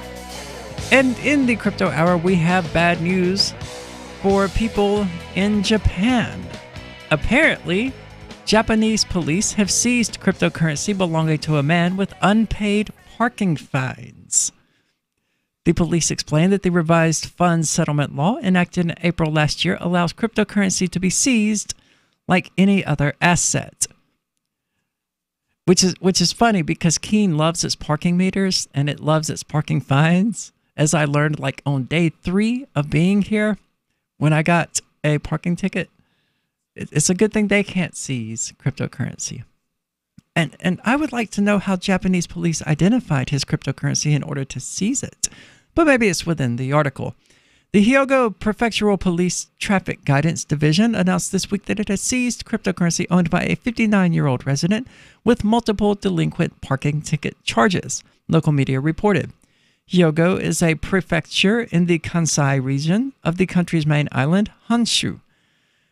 Kobe, located west of Osaka and Kyoto, is the capital of the prefecture. God, these words. The Kobe Shimbun reported that about 5,000 yen, $44 worth of cryptocurrency was seized by the police, but did not reveal which cryptocurrency. Nikkei, on the other hand, reported that there were 2 kinds of cryptocurrency, such as Bitcoin, deposited with an exchange that were seized. They were on an exchange. Yeah, that was a poor decision. The news outlet elaborated, according to the Prefectural Police Traffic Guidance Division, it is the first time in the country to seize virtual currency in relation to parking violations. However, the crypto seized from the man's account at an exchange currently does not cover the total amount owed to the cops. Let's rephrase that. It does not cover the total amount the cops want to steal. According to the Kobe Shimbun, he has failed to pay a total of 99,700 yen, about $885 in violation charges, including 4 parking tickets issued between January 2014 and July the 16th. That is a lot of money in parking tickets. Jesus. The news outlet further detailed that if payment is not received by the end of this month, which is the deadline for claiming seized property, the cryptocurrency will be cashed out at the current rate and paid to the police. The man's parking violations are considered unattended vehicle. The Kyoto Prefectural Police explained that the term means a vehicle that is illegally parked with its driver away from the car and which cannot be started immediately. This is regardless of the length of the parking time or whether the vehicle engine is turned on or off, or whether the emergency flashing lights are on or off. That's incorrect, clearly. If it's a vehicle that cannot be started immediately, which was the third qualification, then it does matter whether the engine is turned on or off, because if it's turned on, then it can be started immediately because it is indeed started. Usually, land, houses, automobiles, bank savings, salary, and life insurance payouts could be seized based on the decision of the Public Safety Commission, the police clarified. However, in the case of the 59-year-old, the Hyogo Prefectural Police did not know his place of work, and he had no cash deposits or savings, the publication conveyed. So, could be unemployed. No cash deposits, no savings, 59-year-old man, and they stole his crypto. Citing that the revised Funds Settlement Act that legalizes cryptocurrency as a means of payment enables the police to seize crypto assets, the news outlet elaborated. According to the police, after asset value was recognized by the revised Funds Settlement Law Enforcement in April last year, cryptocurrency, they have a really bad habit of repeating themselves on this website. This is why they need to hire me as an editor. The Hyogo Prefectural Police may have been increasingly active in collecting unpaid fines and stealing from people, and have seized small items including an automatic mahjong table, golf bags, figurines, and brand name goods. What, are they having a rummage sale? I'm curious about this. I'm curious about this as a method of paying parking tickets. So they're just going to steal anything that they think they might be able to sell. That's horrifying. Well, I guess we have the same thing here in the United States with civil asset forfeiture. The division says that they will not allow violators to escape, since it will be unfair for the people who are submitting to our theft. A little bit of on the air editing there because it just refers to it as paying the fines, but I would adamantly disagree, especially when we, the people, have no real control over what is and isn't finable or how much the fines are for, nor do we have any recourse for dealing with them 99% of the time. One of the neat things about here in Keene, New Hampshire, though, is that, we're on Telegram, we have this Keene chat, and you can regularly see people saying, hey, so-and-so's court date is this Thursday at 1:30. Don't forget to go there and show your support. It's really neat, and it's really cool watching the community come together to fight back against the system, especially in regard to asinine, simple, trivial things like parking tickets. That more often than not, a technicality can result in them being, not more often than not, but fairly often a technicality can result in them being thrown out. And it's a good thing because you end up wasting enormous amounts of their time. You get the parking attendant off of the street for a number of hours while they come to testify and try to remember what your car looked like and what your license plate was and where you were parked and what was illegal about it and all of these other details that no human being could possibly remember. And it goes on for hours. You're wasting everybody's time over a $5 parking ticket that could very well be thrown out in the first place. And even if it's not, it's theft and it sucks. But you didn't pay anywhere near enough to justify all of the time that they spent trying to get it from you. And it sucks for the people in Japan that they can have their crypto seized or their mahjong tables or golf bags, figurines, or brand name goods. I'm just picturing Japanese police raiding this guy's house for his $885 in parking tickets to go, is that a pair of Jordans? Does he have Air Jordans? We can put those on eBay and we can pay part of this parking fine. It's disgusting. It's deplorable. And we can at least say that that kind of thing does not happen regularly in the United States, but I'm willing to bet that it doesn't happen regularly in Japan either, because if it did, it wouldn't really get news coverage, We don't talk about mundane, ordinary things happening. We talk about exceptional things, and that's why it makes the news when Japan steals a guy's cryptocurrency or steals someone's mahjong table to pay for a relatively small amount of parking tickets.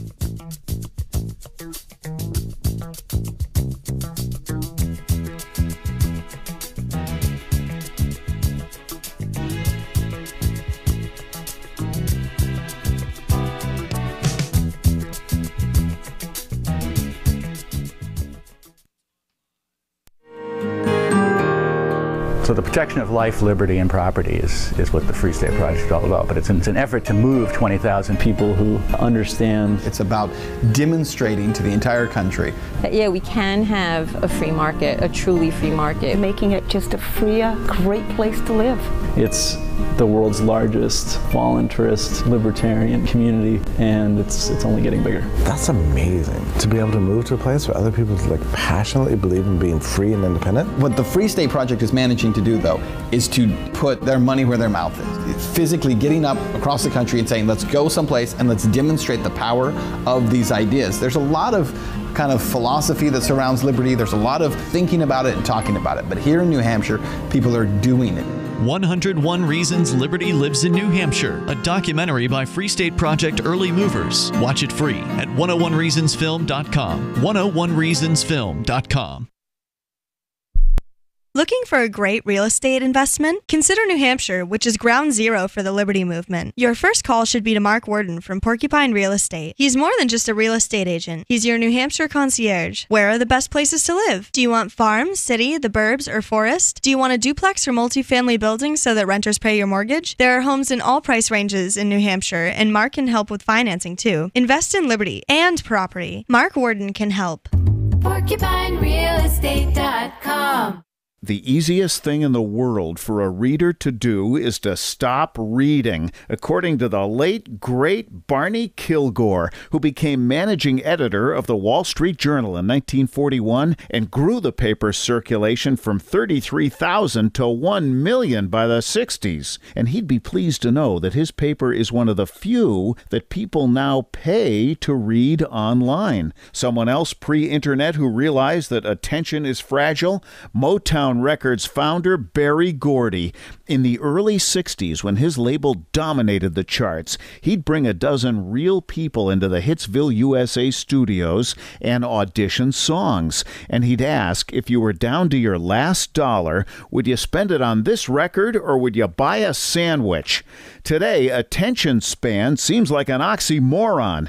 For tips on cutting through the clutter, hit survivalspeech.com. I'm Holland Cook. The three most important things you can do for LRN.FM are: 1. Let your friends know you're listening to LRN.FM on your social networking profile. 2. Buy the things you buy online through shop.lrn.fm. 3. Give $5 a month to the AMP program at amp.lrn.fm.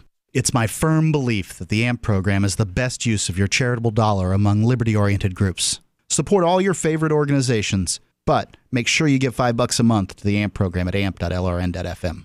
Join Daryl W. Perry on Peace, Love, Liberty Radio as he brings you news, views, and opinions while promoting the ideas of peaceful interaction. Can one really own an idea? And I say no. Let's think about and go through the thought process of why I say that you can't own an idea. There have been lawsuits between Victoria's Secret and the Susan G. Komen Foundation over Pink. Not the singer Pink. It's the word and the color that has caused Victoria's Secret and Susan G. Komen to go to court. The Lance Armstrong Foundation and some other entity wound up going to court over the color yellow and the word strong. It's pretty ridiculous when people can start claiming to own colors and the words of colors. Peace, Love, Liberty Radio, online at fppradio.com. Love what we do? Please help support our international satellite channels at patreon.lrn.fm. That's patreon.lrn.fm. You are listening to the Call to Freedom on LRN.FM. आप सुन रहे हैं स्वतंत्रता की पुकार सिर्फ और सिर्फ LRN.FM पे।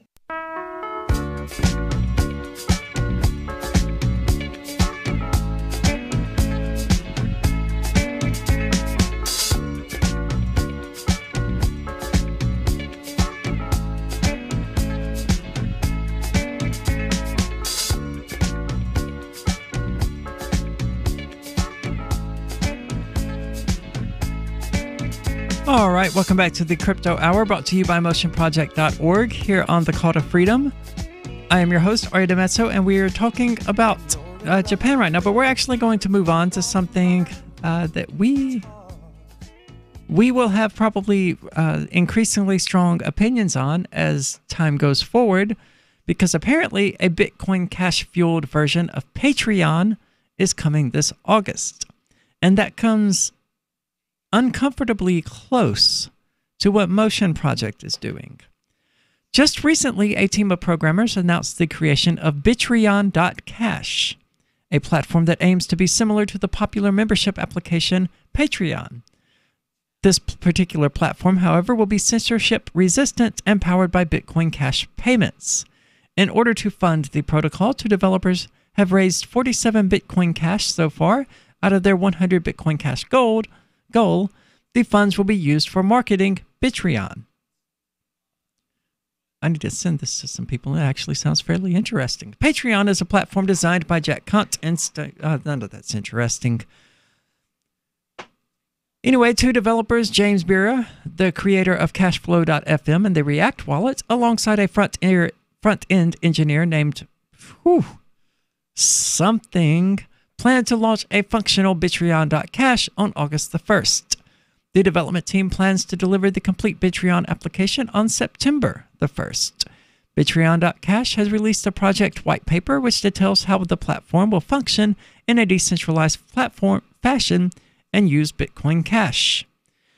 With Patreon disabling cryptocurrency payments, we see an opportunity to create a Bitcoin Cash membership platform that brings complete freedom and control to content creators and their subscribers, explained the developers. The security of payments, no fear of chargebacks, alongside the anonymity and privacy offered by Bitcoin Cash.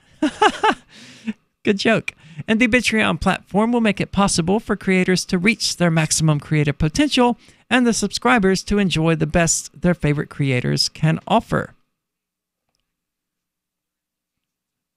I like the idea, I have to say, because it is different from Motion Project, as it turns out, because Motion Project is more about collecting. It's more like Kickstarter than it is Patreon.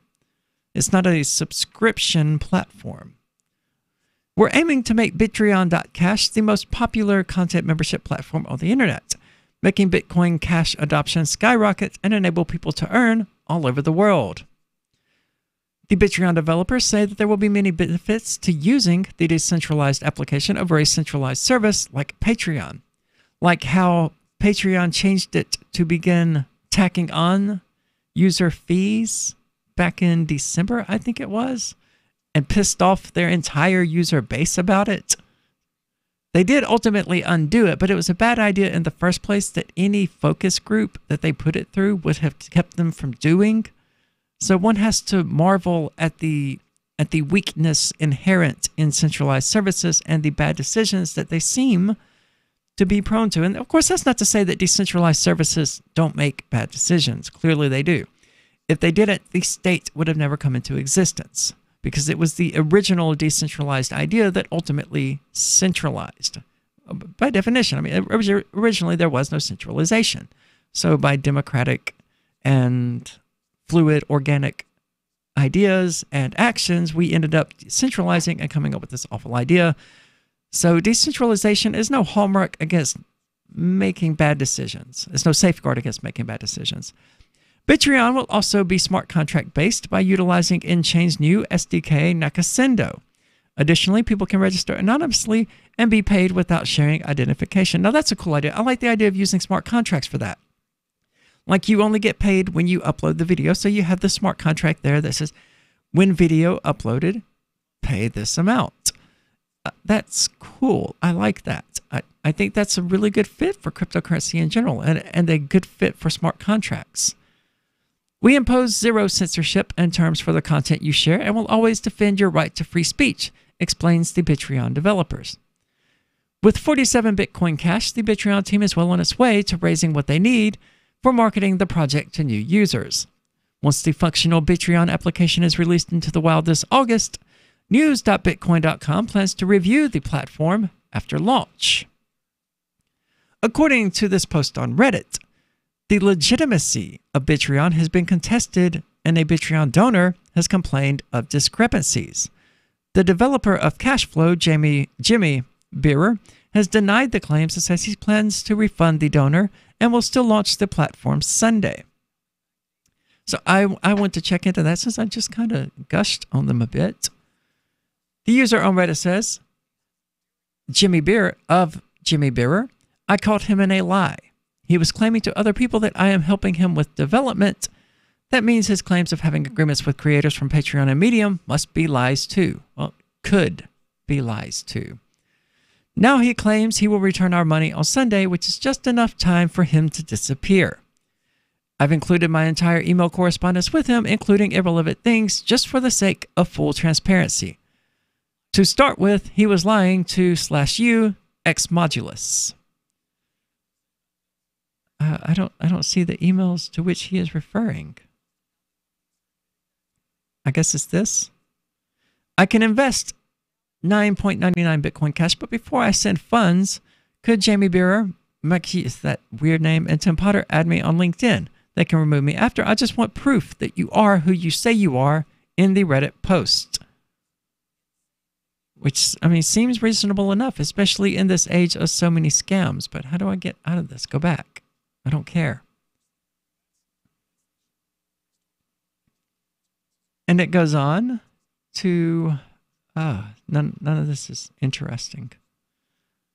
Well, I don't know. Bitreon may or may not be a scam, and it may or may not be a good idea. I guess it really all depends. According to news.bitcoin.com, the jury is still sort of out on it, with the allegations just kind of standing uncontested, and you'd have to go through the entire Reddit post to really get a handle on it. And I don't really have any interest in doing that, much less doing it on the air. Moving on, crypto phones, spy games, the Binance CEO versus Vitalik. New details about two upcoming blockchain phones have come out in recent days. HTC, the Taiwanese company which is developing Exodus, has announced its partnership with CryptoKitties to incorporate the game in its mobile devices. This is a significant first step in creating a platform and distribution channel for creatives who make unique digital goods, the company stated. Mobile is the most prevalent device in the history of humankind, and for digital assets and apps to reach their potential, mobile will need to be the main point of distribution. I agree entirely, and it's why Chris and I got into an argument a few months ago about the cost feasibilities of cryptocurrency. And with all due respect to Chris, what he was saying at the time was essentially, let them eat cake. Because my point at the time was that, people in third world countries or people in countries that are not wealthy, like Sudan and India and North Korea, they don't have the access to cryptocurrencies that we take for granted. They don't have access to the internet that we take for granted. And my point was that, we waive off the cost of using cryptocurrencies. We don't even count it as a cost. But at the end of the day, yes, you do have to have a phone. You do have to have mobile service. And if you don't have those things, then you have to acquire them in order to use cryptocurrencies. And that is a cost. It's just one that we ignore because we have phones and cell phone service anyway. But that isn't universally true, and it's not true in the places throughout the world that need cryptocurrency most. Places where fiat currencies have just totally bankrupted them and raked them over the coals, and where cryptocurrencies can safeguard them against that. So there are costs to it, and to developing mobile into this central asset of cryptocurrencies that it's going to have to be. Are you tired of governments murdering people around the world?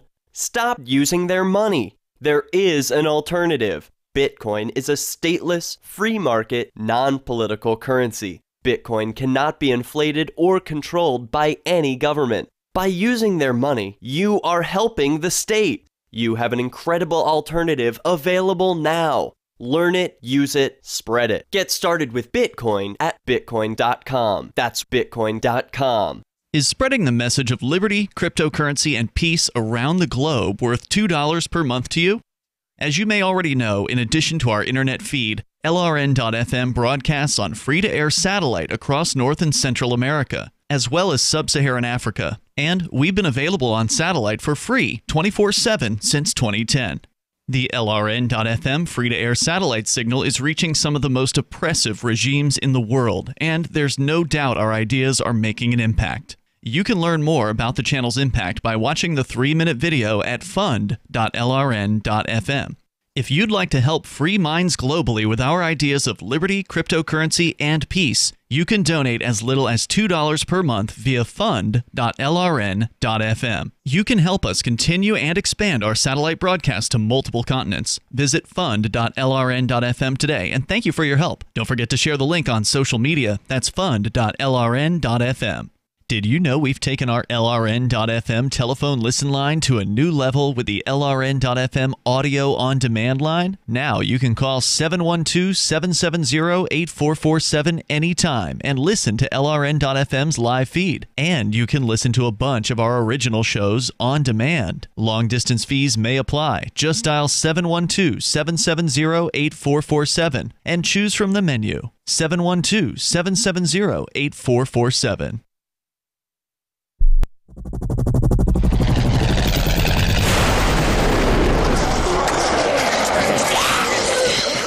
In Survivor Max 2, School Bites, Max must scavenge through a wasteland swarming with the undead. Desperate to find the medicine he needs, he discovers a community of survivors at his former school. Has he finally found the safe haven he's been looking for, or will he discover that school bites? Look for Survivor Max on Facebook, read reviews on Amazon, and read Chapter 1 at survivormax.com. Some of you asked, and now we've delivered. LRN.FM's live Keene, New Hampshire studio shows are now streamed in HD on Twitch. Visit our channel at twitch.lrn.fm and give it a follow. If you have Amazon Prime, you get 1 free subscription on Twitch. If you use it on our channel, Twitch will give LRN.FM a monthly piece of your Prime subscription cost. So please watch, follow, share, and subscribe to twitch.lrn.fm. That's twitch.lrn.fm. I've been told no in many different ways. I give you an order and you're going to obey it. George, you can go this way. You can't do that and you have to leave here. You cannot bring signs into the rally. Walk with me. Well, I'm comfortable here, actually. Whoa, hey. Who do you think you are? Excuse me. There is no video and audio allowed in this office. No, I have work today. This is... You ain't gonna make it. Wait a minute. Hey! Oh my God! Unbelievable! Why are you running from me? Because you're scared me. What am I being detained for? You're being served. What is this? You're being served. What is this? Bureaucrats have a funny way of telling people no. That's the sound of the men working on the chain. Derek J's Victimless Crime Spree. Watch it for free and order the Director's Cut DVD at victimlesscrimespree.com. This is the Liberty Radio Network, broadcasting the latest liberty-oriented audio content 24 hours a day at LRN.FM. You are listening to the Call to Freedom on LRN.FM. Unasikiliza wito wa uhuru katika LRN.FM.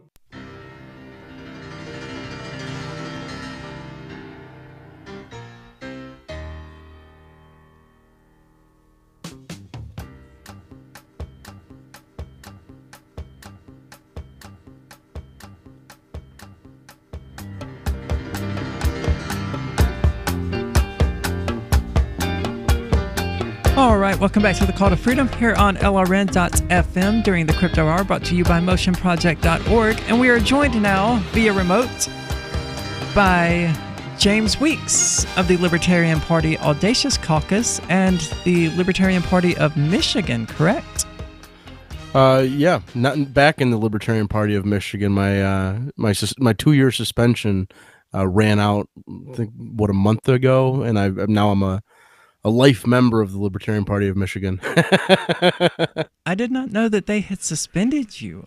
Was it because of 2016? The stripping, yeah, 2016.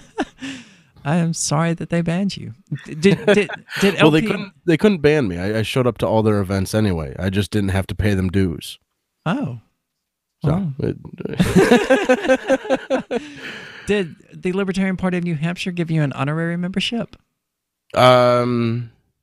No. Oh, that's disappointing. Yeah. But anyway, welcome back to the show. Yeah, it's been a while since I've been on here. It has. Well, the LPAC was really successful, it seems, at the LNC this year. Yeah. Was able to knock out the Radical Caucus endorsed candidate for vice chair. So I think that was a huge step. Who was the candidate that they endorsed? Two Audacious Caucus, me being the Audacious Caucus endorsed candidate, and then Arvin Vora being, an Audacious Caucus prospective member. Right. Both survived to the second round of balloting, while the Radical Caucus endorsed candidate lost. So I think that was a huge success, a huge step forward for the Audacious Caucus. Yeah, without a doubt. I mean, the whole thing seemed... I feared another Portland massacre, to be honest. And I think you even mentioned that. Yeah, it smelled of one. But it seems like it went the other way. Things happened. Good things happened. We got the Bordertarians triggered. And no, very, very triggered. Which is awesome. Finally got that stupid line out of the immigration plank. Yep, and they failed to remove the abortion plank. Yeah, well, so Harlos failed to remove the abortion plank. Yeah, she ended up rallying up more people than last convention to submit tokens. There were rumors that someone unnamed was going around and stealing tokens out of trash cans and stuff like that to try and get enough. but they were still unsuccessful in getting enough for the deletion token system. Awesome. Glad to hear it. Oh yeah, it was a good. Things went well. Things went well for the Audacious Caucus. They did. Other than ending up with Alex Merced as the vice chair, which I guess it could have been worse. It could have been worse. But Tide Pods didn't get the LNC chair position. Unfortunately, Tide Pods did not. Yeah. But, what are you going to do? They wouldn't let him in the debates. Which is a shame because, as I think it was Clayton Hunt pointed out, that's how you remove blood and soil from the LP. Exactly. Nothing removes blood and soil like Tide Pods. Right. But back to crypto news. In other news from Israel, authorities have revealed the arrest of a 38-year-old man who tried to sell stolen software code for $50 million in cryptocurrency on the dark web. The man was an employee of the cyber espionage firm NSO Group and allegedly decided to steal the highly sensitive material after he was called for a hearing, which is a preliminary step before getting fired.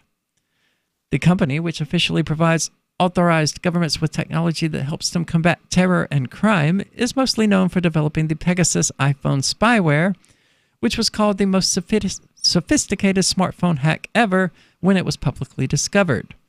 State Attorney's Office stated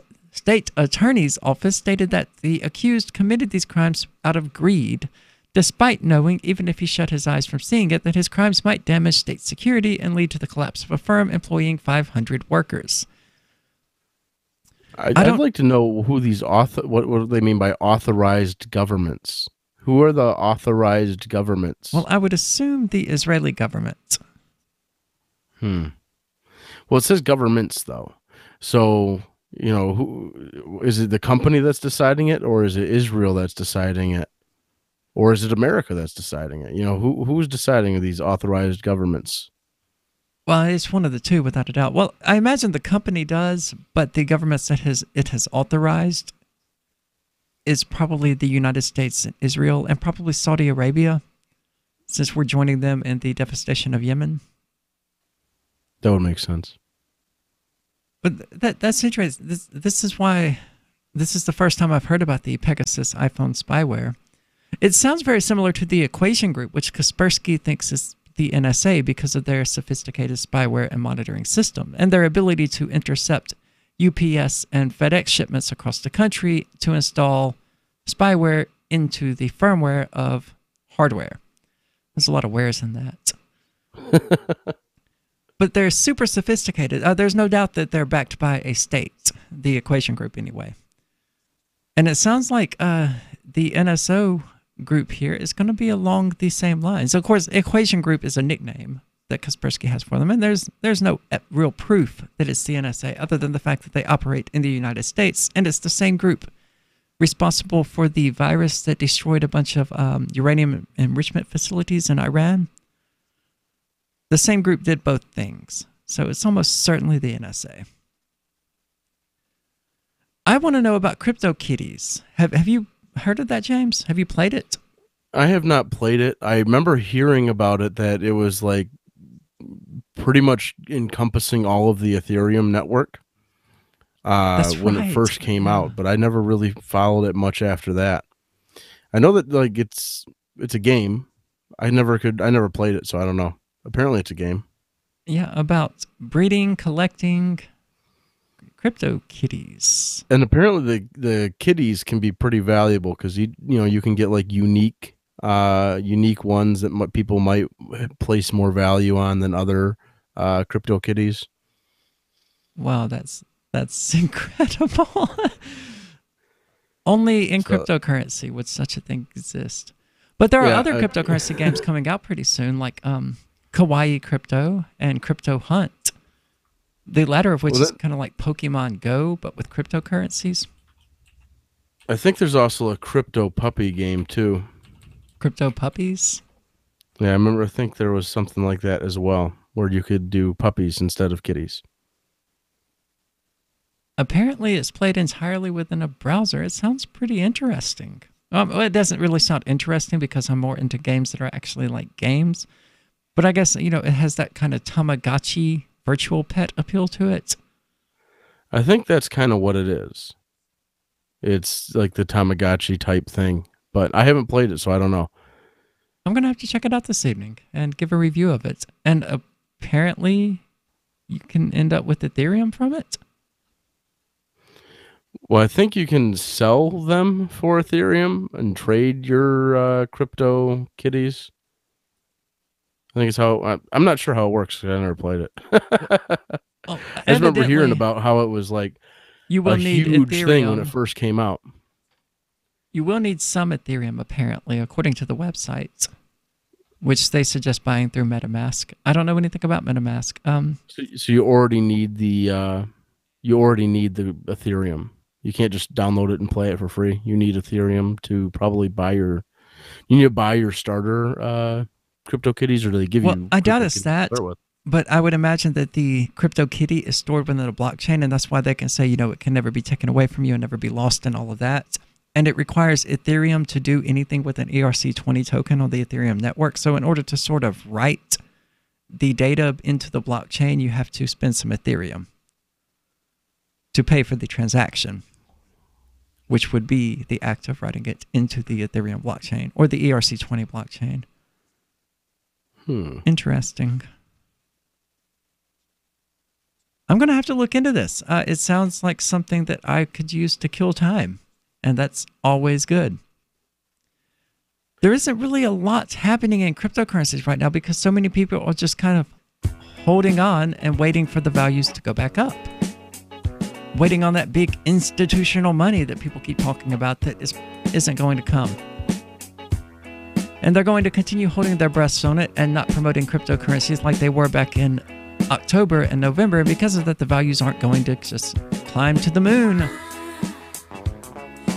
Well, we'll be back shortly. That's the end of Crypto Hour. We'll be talking about the Trump administration and Facebook banning InfoWars, apparently.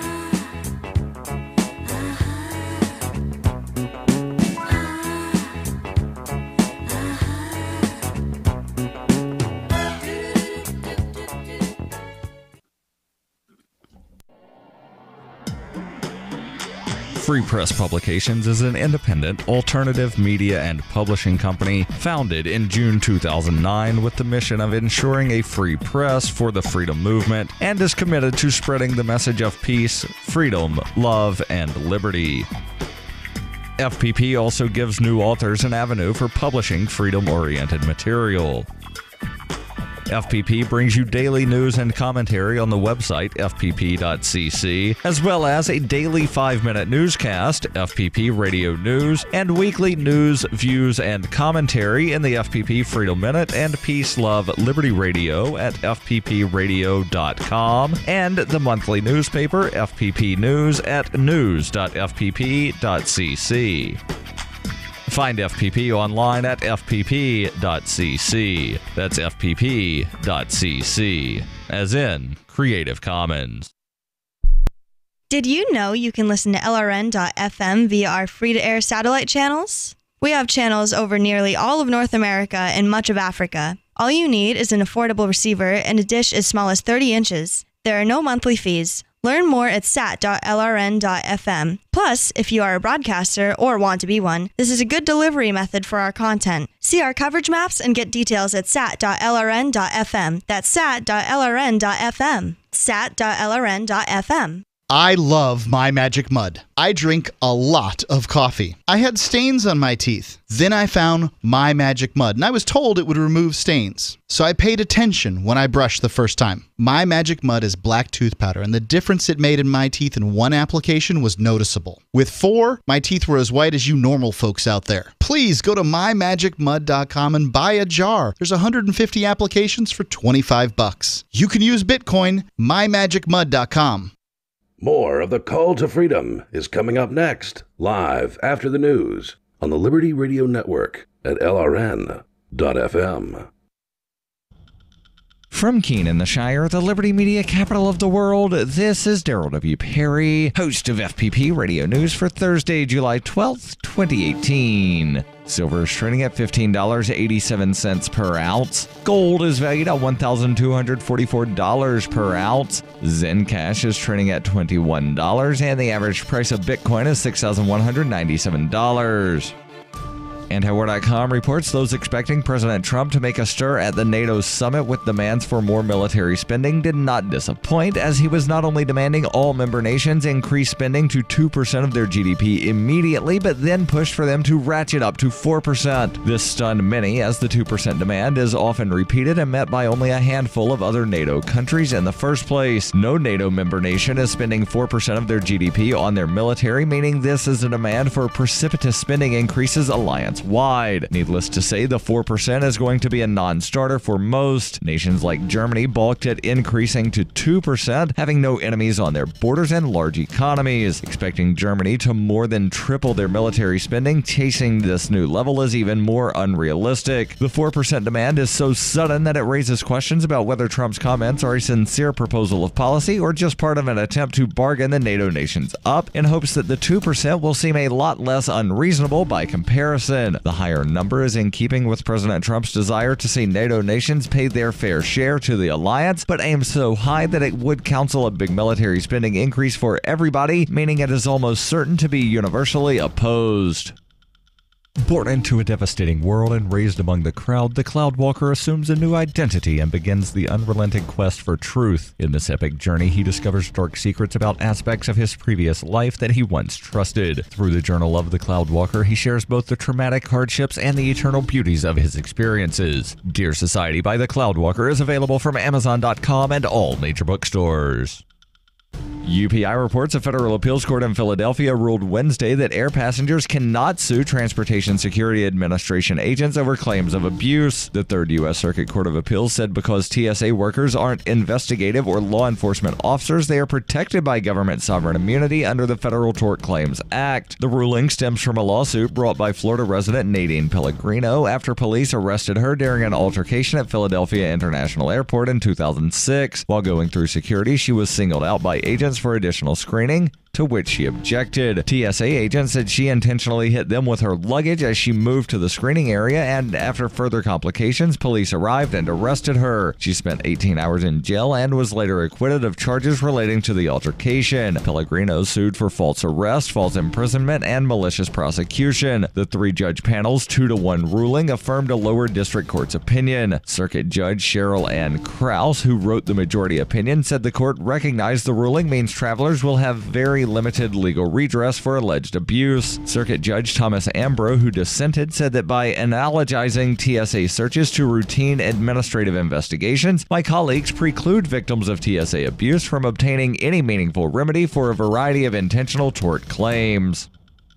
Are you tired of governments murdering people around the world? Stop using their money. There is an alternative. Bitcoin is a stateless, free market, non-political currency. Bitcoin cannot be inflated or controlled by any government. By using their money, you are helping the state. Stop doing it. You have an incredible alternative available now. Learn it, use it, spread it. Get started with Bitcoin at weusecoins.com.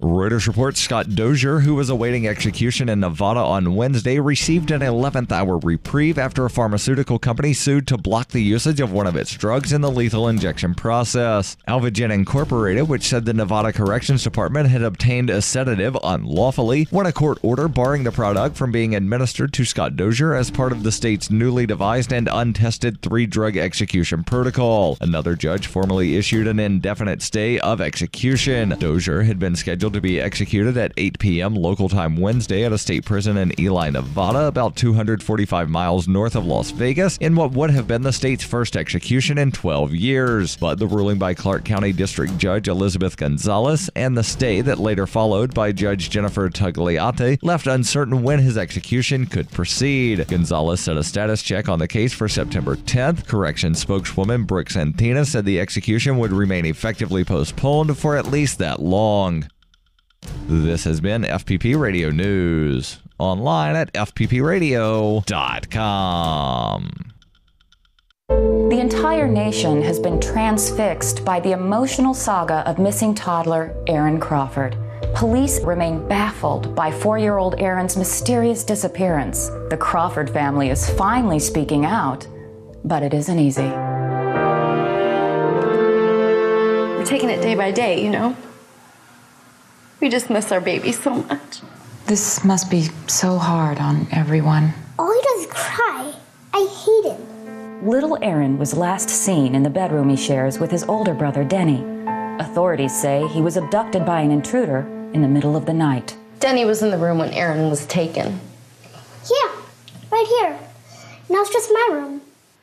Denny, can you tell us what happened? I was in my room. A man lifted up the window and came in. Were you scared? Yes, because I thought he was going to take my Xbox. This is the Onion News Network. You are listening to the Call to Freedom live on LRN.FM. تستمعون إلى نداء للحرية مباشرة على LRN.FM.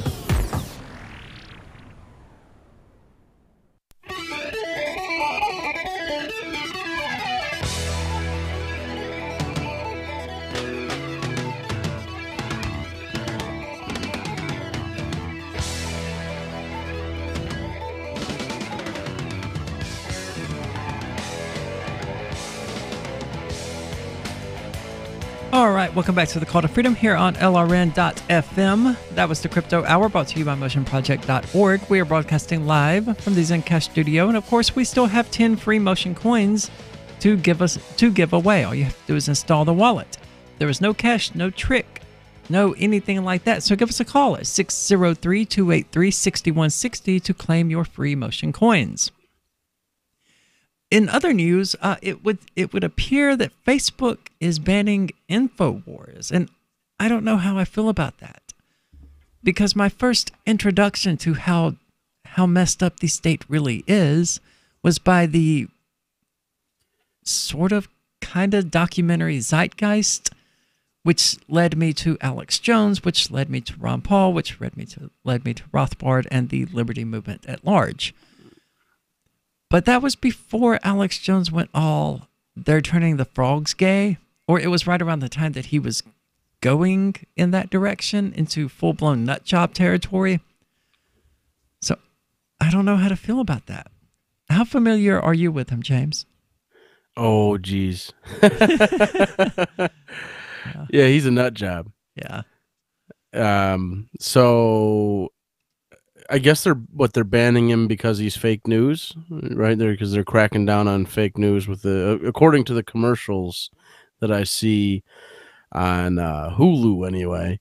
It keeps telling me that Facebook is going to start cracking down on fake news. So is this part of that initiative then? I imagine so. We'll see in a second. I'm sure the article. If you're a new listener, just type in Pentagon tested gay bomb on Iraq. They didn't consider using it. Right. They've used it. See, that's why they're removing him, because he says stuff like Pentagon tested gay bomb. Isn't there a Brickleberry episode to that effect? It's like he watches Comedy Central for his news stories. I think that Alex Jones makes things up. I think that's what he does. I mean, it would seem that way. I'm pretty sure we did not test a gay bomb on Iran. Yeah. So the thing is that I can't really I can't really blame Facebook for trying to keep someone who rants and raves about frogs being turned gay by chemicals in water and Pentagon tested gay bombs. I can't really blame him for being like, hey, we don't want this on our site. Well, speaking of gay we're trying to frogs, have a site that's not terrible. So it's way too late for that in Facebook. Well, they're trying to redeem themselves, I think is what they're trying to do. They had a whole thing with fake news, where people were there's a whole problem with fake news on Facebook. Everyone, reads the headline, shares it without realizing it's satire. People go crazy about it. That's always depressing when it happens. And then you have someone who's a confirmed liar and fearmonger like Alex Jones. Like, I mean, we're talking about a guy who during 18 years ago now, during the Y2K thing, tried to convince everyone that the Russians were currently invading and had launched nukes, and telling everyone to panic and stuff like that. Alex Jones did this? So yeah. So I never knew about we're that. talking about a guy who has very frequently made things up just to make people live in fear. Someone who will read a headline off, like he's the original person who only reads the headline and then shares it, like, and he'll take like unconfirmed sources and stuff like that. Like back in his early days, like listeners would call in and tell him something was going on, and he'd run with it. And I swear people were just messing with him. People, Right. like, so I can understand wanting to keep him off Facebook. Well, speaking of misleading headlines, Slate.com did it with theirs. There's no indication that Facebook is going to ban InfoWars. In fact, their article is about how it's a problem that Facebook won't ban InfoWars. So it's all fake news. They should. Facebook ban InfoWars. Hurry up. Yeah. What are you waiting on? I lost all respect for Alex Jones when I think it was swine flu. He was going around telling people was the new NWO plot to sterilize the entire population and things like that. And then, swine flu went nowhere. Yeah, I used to listen recanted. to Alex Jones years ago now. And it wasn't until I heard about the Y2K episode that I was like, wait a minute, this guy is really just awful. And then I was like, I'm not listening to you anymore, Alex Jones. The gay frogs thing is what got me, and of course this was before that. Yeah, I mean, well, he went even crazier. This was when it was still, that the New World Order was coming to take our guns and stuff like that. Back before he went full, gay chemicals. I don't like them putting chemicals in the water that turn the friggin' frogs gay. Do you understand that? Turn the friggin' frogs gay. Crap, gay. Frogs, friggin' frogs. It's not funny. I'm gonna say it real slow for you. Gay. Frogs.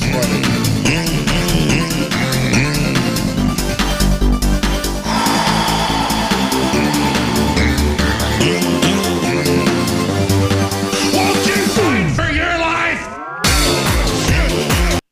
I love that guy. I mean, it's if he was doing a character like Stephen Colbert did when he did the Colbert Report, it would be funny.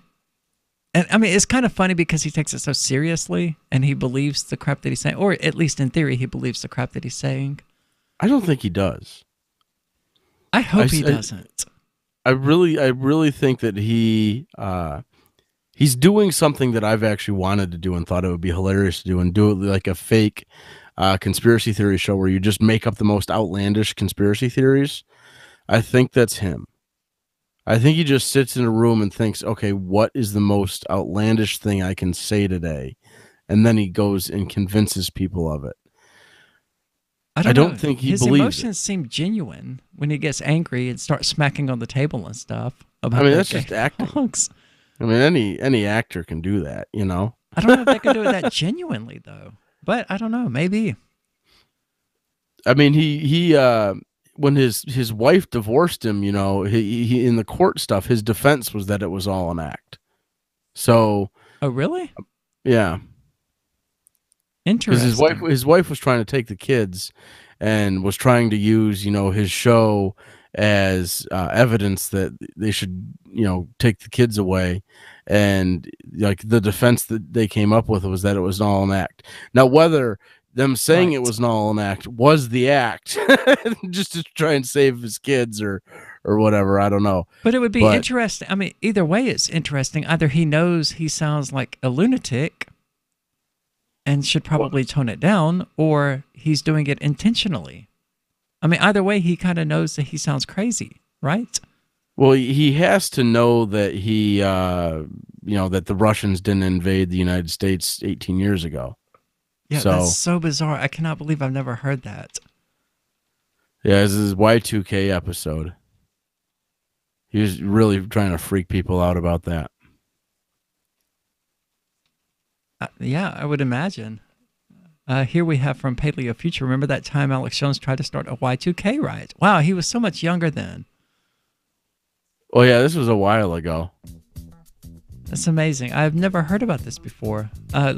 Let's talk about that when we get back from the break, because Slate is putting out their own fake news with misleading headlines. But Alex Jones trying to convince the world that the United States have been invaded by Russia during Y2K. That's something I've never heard before. I would very much like to evaluate that and hear how the lunatic started. So we'll get back and we'll be making fun of Alex Jones here on the Call to Freedom. Stay tuned.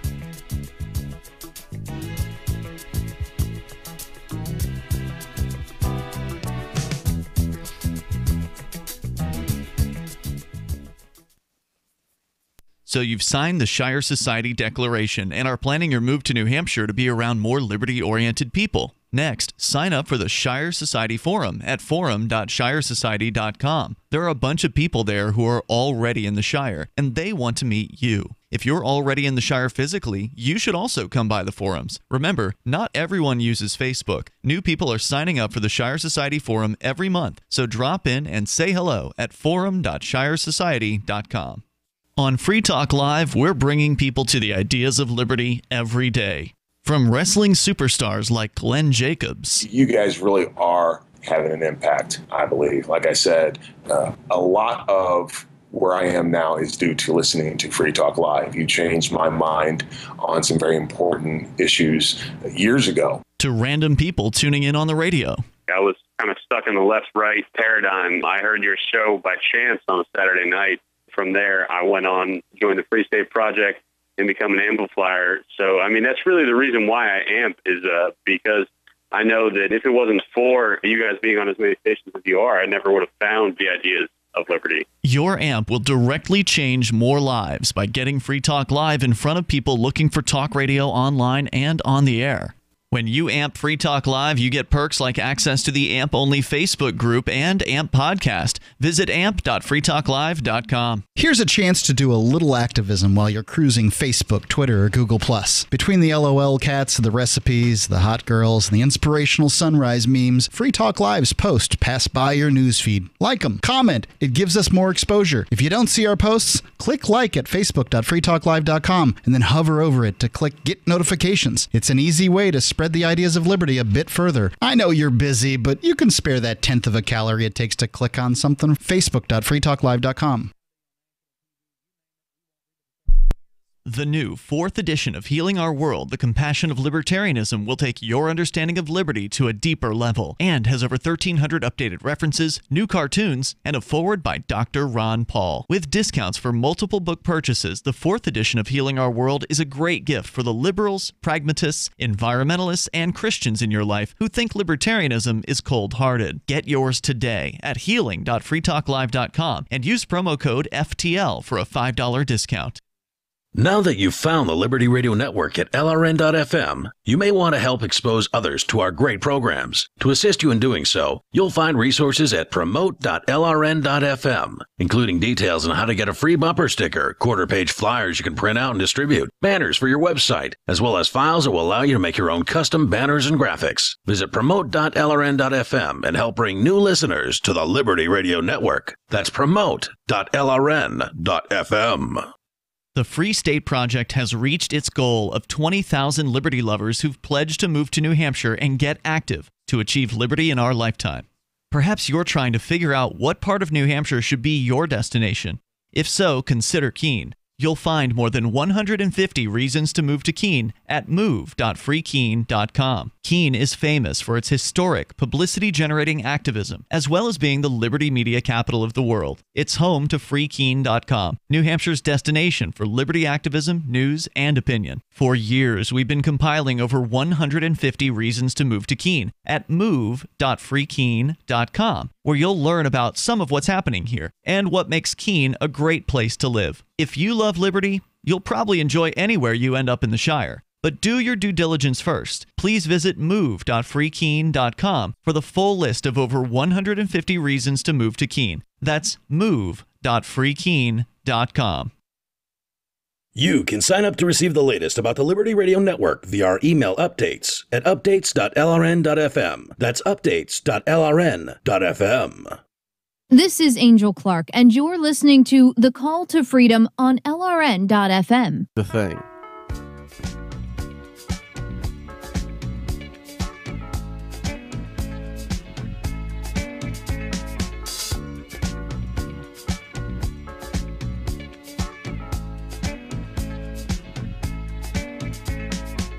All right, welcome back to the Call to Freedom here on LRN.FM, where we are making fun of Alex Jones, the fearmonger, because apparently he tried to start riots during the Y2K fiasco by convincing people that the world was collapsing and the Russians had invaded the United States. Coming to us from paleofuture.gizmodo.com, when it comes to conspiracy theorists, Alex Jones is king. He's built a multi-million-dollar empire proclaiming that, among other things, 9/11 was an inside job and that mass shootings are staged by the government as a pretense to pass stricter gun laws. But like all good showmen, you have to understand his early work to truly appreciate him as an artist.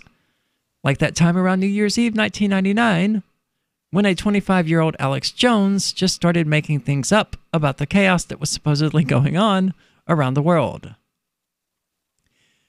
Many people were concerned that the Y2K bug would unleash a torrent of confusion. My family was actually among them. They built bunkers and stocked them with flour and beans and all kinds of crap. They still had them because they thought that, computers were going to take over the world. The Antichrist, because the computer binary code is 666, they all said. And they were just total lunatics. The Y2K... Sounds like they were listening to Alex Jones. Yeah. Or they were his source of ideas. The Y2K panic was in many ways like Christmas for conspiracy nuts, and Jones was happy to play Santa Claus, even if he had to stretch the truth. Bill Cooper, a competing conspiracy theorist, played extended clips from the Alex Jones show just a few days later. Cooper seemed to believe that the Y2K bug and Jones himself were a kind of false flag operation to stir panic. The irony of that is awesome. But if you listen to the Y2K broadcast, it's clear that Jones spent his entire show trying to whip his listeners into a frenzy of panic and confusion. So let's listen to a few choice bits of his lunacy on New Year's Eve, 1999. Cash machines are failing in Britain and now other European countries. They're finding large amounts of explosives in France. Vladimir Putin, who is known as Vladimir the Ruthless, and using all his profanity on national TV, you name it. We won't read the profanity here, but we've got it. This person is on an unbelievable power trip and resembles a demon. He is a creature of the IMF and the World Bank and international communism. He is a former KGB head. And this information is vital, ladies and gentlemen. We are seeing the New World Order really come out in full force. More wars than have been in the last 50 years are going on right now. The war in Chechnya is raging in Grozny with, reports of hundreds of thousands dying. 20 to 40,000 civilians trapped in the city. Russian Hinds are being shot down. Tanks are being blown to bits. Massive Grad unguided rocket attacks are being launched on the city indiscriminately right now. Okay, it's important to remember that he's pretending like he's broadcasting this, like he's seeing it happen, or like this is stuff that's actually happening. Air and artillery bombardments as well. It's absolutely out of control. It is pandemic, ladies and gentlemen. I'll give you the news first on Y2K. The newest developments, the Pennsylvania nuclear plant has been shut down. One of the main systems transferring the power from it failed, but they say it's not a Y2K problem. And the things I'm experiencing here in Austin, Texas, the shelves are empty of water and some gas stations are running out of fuel. Here in Central Texas and in Minneapolis, Minnesota, the shortwave is basically down, ladies and gentlemen. Went off right as I went on the air. The big news on Y2K. Then we'll start going to your calls. All right. Wow. So... Yeah. I don't know what to say to that. I had never. He's really trying to whip people up into fear. Yeah, that's incredible. The occupational government in Washington, D.C. has set up a huge $50 million command bunker hooked into all the FEMA boxes that can take over all of the shortwave broadcast and commercial AM and FM stations, as well as television broadcast stations. Police and military are on high alert, running around looking for supposed boogeymen and terrorists under every rock. There are trains of military equipment moving into Austin. Wow. He really went all out there, man. It's Alex Jones. I'm going to have to... I mean, I'm used to him, saying wacky things or predicting crazy things. But to actually do an on-air broadcast while pretending like those crazy predictions are actually happening at the moment that you're doing that wacky broadcast... That's an entirely different level. I mean, if you predict something, hopefully people will forget about it and you'll never be called on it. Like the swine flu is a plot from the NWO crap. I mean, people will forget about it. Nobody will hold him accountable for it. Well, yeah, I mean, he went on with, for example, the Pizzagate thing, right? He was a big spreader of that. And, it led to one of his listeners went in there and, shot up the fucking pizza parlor. Oh, we're on the air. Oh. I think I got it within 4 seconds. We have a dump button. I think I got it. All right. Well, shot up the pizza parlor. They did. I remember that. I didn't remember that Alex Jones was a contributor to that. Or not a contributor, but was, I didn't know that the person who did it was a supporter of Alex Jones. Yeah, it was, Alex Jones was a big spreader of that conspiracy theory. Right. Yeah, I remember that. And I remember Pizzagate and the extremely tenuous connections that people were making. I remember somebody showing like 4 icons and 4 icons that supposedly mean things in pedophilia circles and say, see, if you squint and close one of your eyes and tilt your head a bit to the side, they kind of look similar, don't they? But I mean, yeah. Nuts. Yeah, and they're they went on and they went through and they were like, oh man, Hillary Clinton wanting to eat a hot dog means it's code for, right, child prostitutes or something. Like Hillary Clinton asked for a hot dog without a bun, and for some reason that freaked him out. When I immediately knew that she was asking for a hot dog without a bun on Friday because she was a Discordian, which is a ancient, Discordian tradition. It's a religious thing to eat a hot dog without a bun on Friday. But is that real? The Discordian religion, yeah. There's during early illumination, you eat a hot dog without a bun. What is the Discordian religion? It's a joke religion. Okay. I mean, yeah. So is that really one of its things, though? I mean, so it's like the flying spaghetti monster? Yes, it's like the flying spaghetti. It's like Pastafarian, but even more fun. But yeah, people went on and, have tried to, and it ended up with, people getting shot. People having, shooting up pizza parlors. That's tragic. And I mean, I guess that's the end result of saying just lunatic things on the air and convincing people that you know what you're talking about, which seems to be what Alex Jones does. And I hate to say that, a lunatic like that was the person who brought me into the Liberty movement, but it didn't take long for me to realize that he was totally out of his mind and talking nonsense. Well, we'll get back shortly. Crap, I didn't make it. This is Michael Dean from the Freedom Fiends. I've run websites since 1996 and have used over a dozen web hosts in that time. AgristHosting.com is the only one that hasn't broken my heart. Agrist Hosting's uptime and service is stellar, and their DDoS mitigation is the best I've seen. That's important because if you tell the truth in this world, you'll ruffle feathers.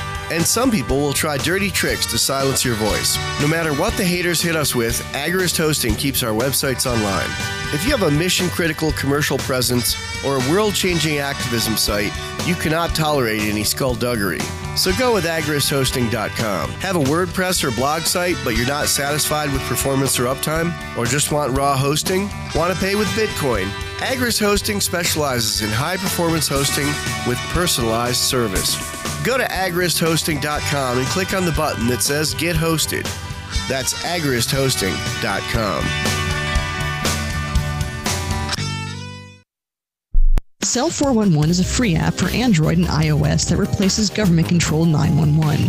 Cell 411 allows you to preset a group of friends or private organizations to show up at any emergency. Cell 411 is a nightmare for the state because it proves their so-called services aren't needed. Cell 411 has had thousands of installs, and of course it's covered by the BIPCOT no government license. Cell 411 because your friends won't shoot you when you're in trouble. Without the government, who would build the emergency services? You and Cell 411. Get it today at getcell411.com. Is spreading the message of liberty, cryptocurrency, and peace around the globe worth $2 per month to you? As you may already know, in addition to our internet feed, LRN.FM broadcasts on free-to-air satellite across North and Central America, as well as Sub-Saharan Africa. And we've been available on satellite for free 24/7 since 2010. The LRN.FM free-to-air satellite signal is reaching some of the most oppressive regimes in the world, and there's no doubt our ideas are making an impact. You can learn more about the channel's impact by watching the 3-minute video at fund.lrn.fm. If you'd like to help free minds globally with our ideas of liberty, cryptocurrency, and peace, you can donate as little as $2 per month via fund.lrn.fm. You can help us continue and expand our satellite broadcast to multiple continents. Visit fund.lrn.fm today, and thank you for your help. Don't forget to share the link on social media. That's fund.lrn.fm. LRN.FM is proud to announce our official listening apps for Android and iOS devices. Now you can easily tune into our streams anywhere, anytime on your smartphone or tablet. Just visit apps.lrn.fm or search for LRN.FM in the Android or Apple app stores. Please download, rate us 5 stars, then share the link on your social media and let your friends and family know how you're listening to LRN.FM. Download it now, free, at apps.lrn.fm. An amateur sailor has announced his plans to sail around the world to decrease awareness of important global issues. 29-year-old Michael Gilmer will cover approximately 28,000 nautical miles over 3 months, all the while drawing attention away from famine afflicting several African nations, revolution in the Middle East, flooding in Thailand, and economic instability across 5 continents. The goal here is to really make people think about a young, overconfident on an expensive boat, rather than the pressing matters of substance that actually affect people's lives. As Gilmer set off on his journey Thursday, something was happening in Washington. In local news, a cute 8-year-old is beginning to realize how much better she is than ugly girls. Since I'm cute and they're not, that means that they're not as good as me. In other news, a slaughterhouse worker is told to stop naming them all. And sure, an area man can watch your cat while his life is falling apart, no problem. You have just participated in a large-scale psychological research study. Please fill out the attached liability waiver and send it to theonion.com/newsbeat. What's up next? Visit the Liberty Radio Network program guide to find out at shows.lrn.fm. That's shows.lrn.fm. You are listening to The Call to Freedom on LRN.FM. تستمتعون إلى برنامج نداء للحرية مباشرة على LRN.FM.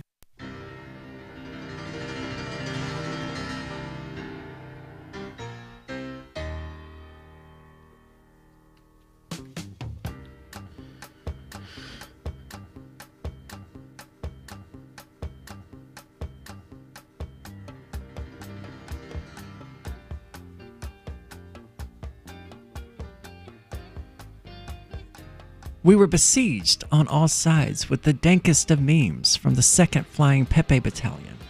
However, the siege lifted when the owner of a Thai Mexican fusion restaurant denied service to Field Marshal Stephen Miller. Please refill iTunes account. Dear Mom and Dad, the war is going well. The MAGAs launched a barrage of red hats at us yesterday, but we retaliated by making them read books. They've created an image of strength, but are very weak. We will win. Send my love to Roscoe. Love, Sam. These letters brought to you by the Second Civil War, evidently, which Alex Jones suspected that liberals were going to craft on July the 4th.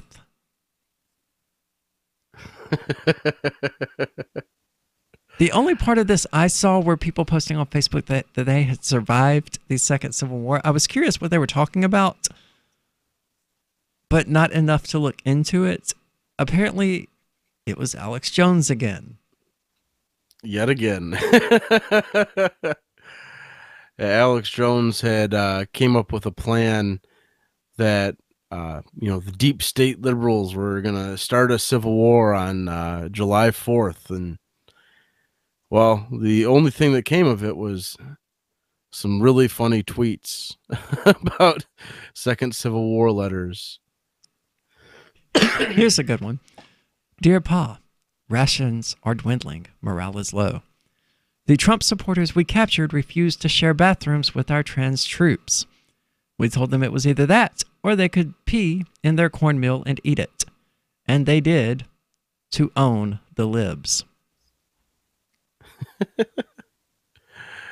So, dearest, I am okay.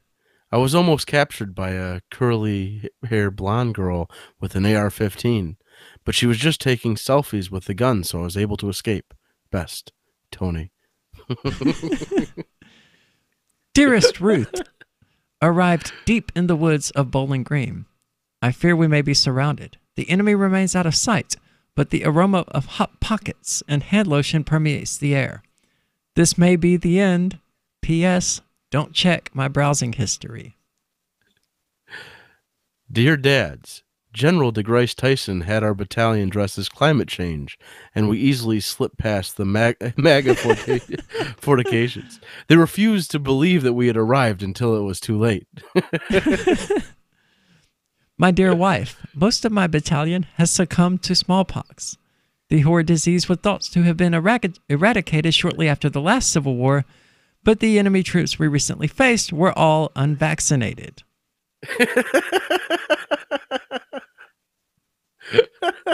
Wow. So he got owned, at least this time, with his insane delusions. Dearest family, our plan worked. Their love of our candy helped us strike the final blow and bring the wall down. We shall celebrate by finally putting a taco truck on every corner. I don't know what candy he's referring to, but thumbs up for the taco trucks.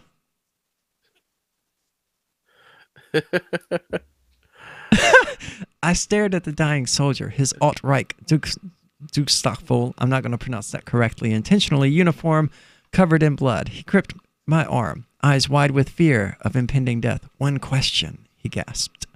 Anything, I said. With his last breath, he asked, what is a clitoris? My little red hen, we are exhausted from caging toddlers. We found that the local saloon will not serve us as our hats were red and did not suit. This Civil War lacks civility. Old man Dershowitz was running wild today, howling at the moon. The war has done stole his wits. Well, Jones, who has promoted the theory that the 2012 Sandy Hook school shooting was a hoax, ranted in a video clip about liberal elites preparing to overthrow President Trump and his administration. This is the plan by the globalists to do this, Jones claims in the clip. They talk about this in their elite publications and that they then develop a plan. They then beta test it with some feelers in the media, and now they are launching. Wow. My dearest, a brief skirmish yesterday against the 24th Keck Company and the 3rd Incel Battalion ended in a terrible slaughter. Though their commander was sent a gab post warning us that he had studied the blade, the field is a horror of bloodied wafu pillows. Dearest parents, the mess hall has run out of avocados, so I was forced to top my toast with jam. The fog of war is so trying at times that even my therapy unicorn brings no comfort. Oh, Alex Jones created this. Maybe he's not so bad. These are pretty funny. Dearest, I have been captured by the Red Hats. I cannot withstand any more psychological torture. The barrage of Ted Nugent, Kid Rock, and Toby Keith is starting to have physical effects. I fear that if I escape, I will be unrecognizable with this mullet. There were 113,000 of these tweets. All hashtagged with Second Civil War letters. Wow. My Tide Pod rations are running low, and there is nobody to pick the avocados. Furthermore, I am out of Panda Pop lives. My love to the children. Tide Pod rations. Oh. My immortal beloved, I am trapped behind enemy lines, and I fear many of the horrific atrocities we presumed to be merely urban legends are indeed true. They eat Miracle Whip, and Ted Nugent has fans. Pray for us.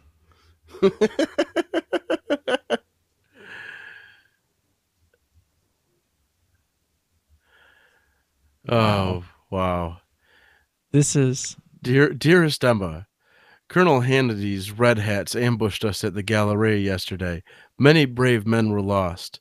We are down to our last wedge of brie, and the Chardonnay is dangerously close to room temperature.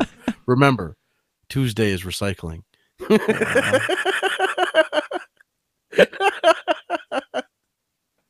You know, I don't know that Alex Jones is really wrong about us slowly working our way toward another civil war, simply because there's so much discord and enmity from one side of the aisle to the other. But it's not going to happen like that. No, it's he's not going to be able to predict, oh man, you know, and why does he think that, you know, just Democrats are going to start a civil war? It's been, you know, for, I don't know. I've been hearing he's a for Trump supporter. Decades that, you know, the Oath Keepers and all these other right-wing organizations were going to start a civil war.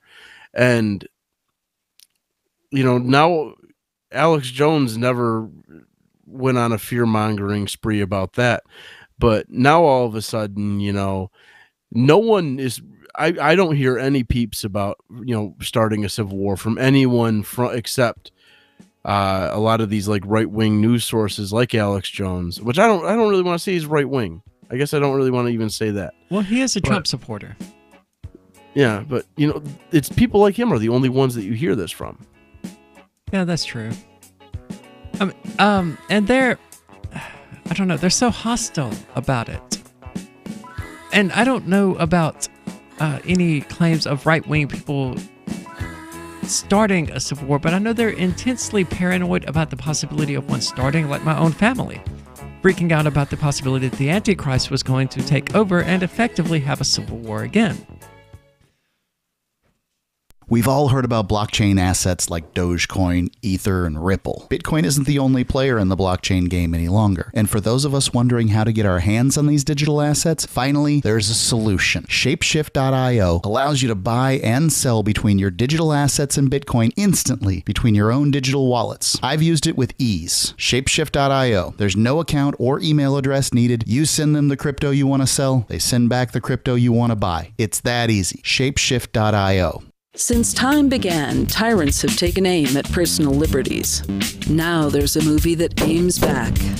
The government has no more right to tell us what to put in our bodies than they have to take our guns or tell us what books we can read. 6 drug police were eaten by bears while raiding a marijuana farm. On your knees, you dirty hippies! Jesus. On your knees! What's the problem, officer? Today, many cops who enforce pot laws do so only because it provides them with cushy jobs, good benefits, and a chance to push people around. I was an undercover narcotics officer. The drug war is nothing but a farce. The Second Amendment says you gotta keep you and your gat intact.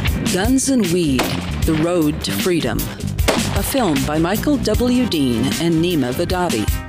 DVD available now at gunsandweed.com or on Amazon.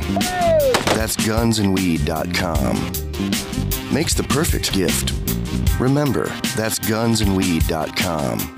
There are lots of ways to listen to Free Talk Live. Our podcast has been around since podcasts began, and now the FTL feed is loaded with content besides our full show archives. Did you know that we make it easy for you to customize your podcast subscriptions? We have different feeds, one that includes only our full shows, one with just the Daily Digest, and one with just the Edgington Post. You decide what you listen to. It's quick and easy to customize your feeds at feeds.freetalklive.com. That's feeds.freetalklive.com. When you hear the word lobbyist, you probably think about greedy corporations, but not all lobbyists are the same. Some are fighting for the freedoms you hold dear. Liberty Lobby LLC is doing just that in New Hampshire, working hard to represent you, not some special interest group. You can help by going to libertylobby.info, where your contribution will give us the tools we need to ensure that your voice is heard. Visit libertylobby.info today to find out more.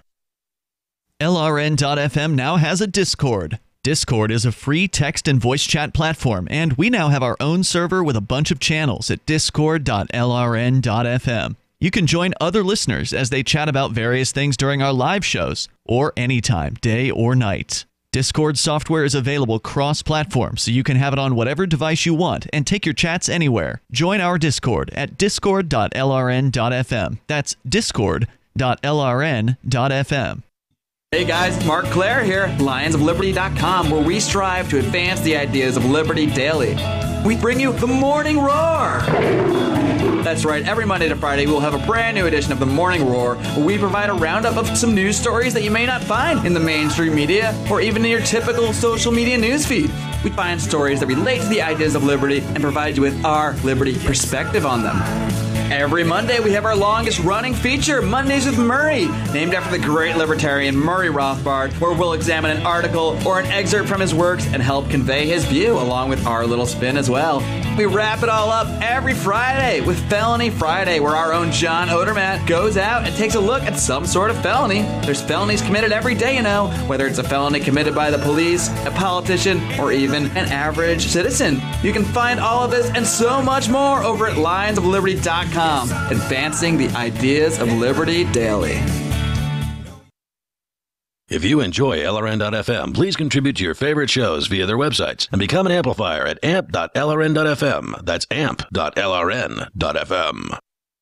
You are listening to the Call to Freedom on LRN.fm.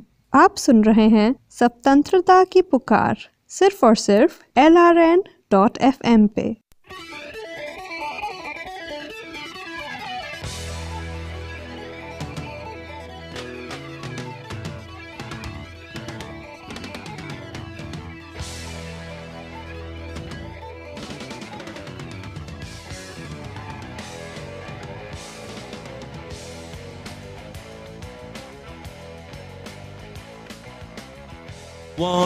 Okay. Marijuana has a very distinct smell. Okay. I'm going to pass around just a little tiny bit, and I want you all to take a smell so you know when someone is smoking marijuana near you.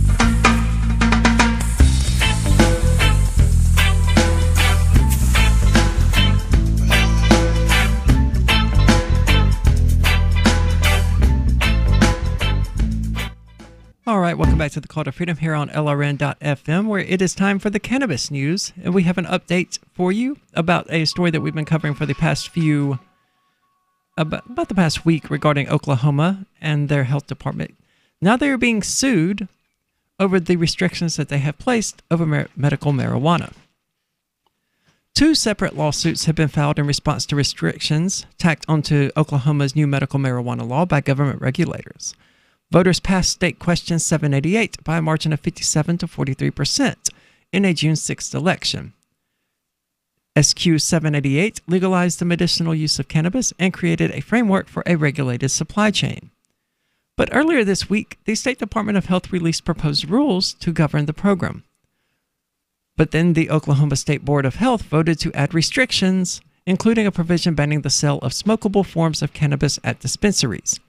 Another requires medical marijuana dispensaries to have a pharmacist on site. One of the lawsuits has been filed in Oklahoma County by Green the Vote. The advocacy group is suing the state, Governor Mary Fallin, the Oklahoma State Health Department, and 5 members of the board. In a release, the group said the board's actions do not comply with SQ 788. The lawsuit filed today is our endeavor to undo the wrongful acts of the Oklahoma Department of Health in adopting amendments to the regulations implementing State Initiative 788. It is our hope that this lawsuit will quickly resolve the improper regulations and allow Oklahoman residents to exercise their rights to manage their own health care. The suit states that the board members met behind closed doors before their public meeting to discuss potential amendments to the proposed rules. And I wouldn't be at all surprised, but I mean, we knew that already, that a bunch of pharmaceutical companies, what is effectively a pharmaceutical union, got together and decided that they wanted to crush pot before the people of Oklahoma got what they had voted for. The legal action alleges that the meeting was in violation of legislation requiring transparency in government. Their informal gatherings prior to the regular meeting constitute a meeting subject to the Open Meetings Act, given that their discussions were about actions to be taken by the board during the full meeting. But a group of 8 potential medical marijuana patients and caregivers also filed suits in Cleveland County. Their suit claims the Board of Health exceeded its authority and that the regulations are arbitrary and capricious. So will the lawsuits delay access? Sean Jenkins of the Yes on 788 Political Action Committee said that he fears litigation could delay the initiative's implementation. Well, I think the pharmaceutical union that is the State Board of Health already delayed implementation. He said, it sounds like they're trying to not really implement it. Yeah. Requesting a pharmacist be present. I mean, that's like welfare for pharmacists. They want to make sure that people still have jobs after medical cannabis, so they're requiring that the dispensaries have a pharmacist on site. Whether or not a pharmacist, as we understand them, is qualified to get into cannabis or not, doesn't really seem to matter to them. And that's not what's in the law that was passed and voted on by the voters. No, theirs was pretty lenient as far as marijuana goes. I was under the impression that it legalized home growing it, home smoking it, selling it, up to, 10 pounds of medical marijuana? Or up to 10 pounds of marijuana? I don't recall, but it was pretty lenient. Well, I don't know where the 10 pounds comes into play, but according to what I'm seeing here on the SQ 788, you can keep up to 3 ounces on your person. I don't know where 10 pounds came from then. We talked about it yesterday, whatever it was. Yeah, maybe it was in Canada. 1, consume marijuana legally. 2, legally possess up to 3 ounces of marijuana on their person. See, I don't understand that. I mean, I guess it's better than throwing people in prison for having marijuana, but why limit it at 3 ounces? I mean, if you're going to legalize it. They also limit it to possession of 6 mature marijuana plants, 6 seedling plants, 1 ounce of concentrated marijuana, 72 ounces of edible marijuana, and 8 ounces of marijuana in your residence. Okay, so it wasn't really super lenient as the initial article we read about it described. Well, I mean, as far as other medical marijuana programs, it's pretty lenient. True. I mean, in Georgia, Michigan, where I'm at, it's 2 ounces, I think, on your person. But I think 12 plants. In Georgia, it's legal, but you're not allowed to buy it in Georgia, and transporting it into Georgia breaks federal law. Well, one thing that's really nice here is that the license is 2 years, and it's only $100 fee or $20 if you have Medicaid, Medicare, or Sooner Care. So, I mean, that's pretty low license fees as far as medical marijuana programs go. The law looks like it was pretty lenient as far as medical marijuana. It doesn't look more strict anyway, and it seems like they're trying to make it. They're trying to take all the good parts about it out of it, like the fact that it would actually work. Because what dispensary is going to be able to hire a pharmacist? I mean, that's just an expensive person just to have there on staff. Yeah, and they don't really need it, right? I mean, even if they could afford it. Well, I mean, pharmacists make a lot of money. You know, that'd be and you'd have to get them out of a pharmacy. you know, so I mean, when you're talking about a pharmacist that's used to making, 6 figures a year, let's just say. I'm not actually sure how much pharmacists make, but I imagine it's not low with all the schooling required for that. Well, they're definitely not making minimum wage. They're definitely not putting someone there that's making minimum wage. So, and that's an expense that has absolutely no use. I mean, what's the pharmacist going to do? Yeah, that's why, I said it's like a pharmaceutical union scheme in order to ensure that pharmacists still have jobs. I mean, because it really sounds to me that it's trying to make it not cost productive to run a dispensary. Yeah, true. But you can grow it yourself as well. But we were under the impression that it was closer to a recreational bill than a medical bill. But it seems that it was primarily medical. I mean, I guess that's good. And, that the people of Oklahoma now have a little bit longer leashes. But, I mean, the state is already doing everything it can to undo that. And isn't that how it goes when it comes to these voter initiatives and these state questions? Yeah. I mean, they find out what the people want to do, and then the state does everything it can to figure out a way to not do that. I think that they're probably going to have a hard time in court with this, because this was voted on by the voters, and I'm pretty sure there's some kind of something somewhere where, stuff voted on by the voters can't be, they can't take the I don't know a term, but can't take the wheels off the train, when the voters put something up. I'm sure there's something there that prevents the state from trying to handicap it. Well, you would hope, but I mean, some of the referendums and things like that are really just kind of advisory. They're glorified polls, like the UK's Brexit vote. I mean, there was nothing requiring the United Kingdom to actually leave the European Union. So it could be that there's actually nothing in the initiative here that requires the state of Oklahoma to actually allow medical marijuana. Well, that's why Michigan did it as a constitutional amendment. Ah, nice. That's smarter. It can be circumvented that way, but it's a bit more of a hassle. A little harder. Which is always good. We don't want to make things easy for the government. I mean, if they're going to trample our rights, let's make it as difficult as possible, Yep. Well, this has been The Call to Freedom. I'm Ari DeMezzo, and that's James Weeks. We'll be back Monday, but don't go anywhere. Stay tuned. Free Talk Live is coming up next. Why did you move to the Shire? I moved here to the Shire because there's other people around who take liberty just as seriously as I do. I moved to the Shire because I saw videos of people challenging authority and thought that I could get support myself. It called to me, like, do this right now. I wanted to be around people like me who got it. And once I got here,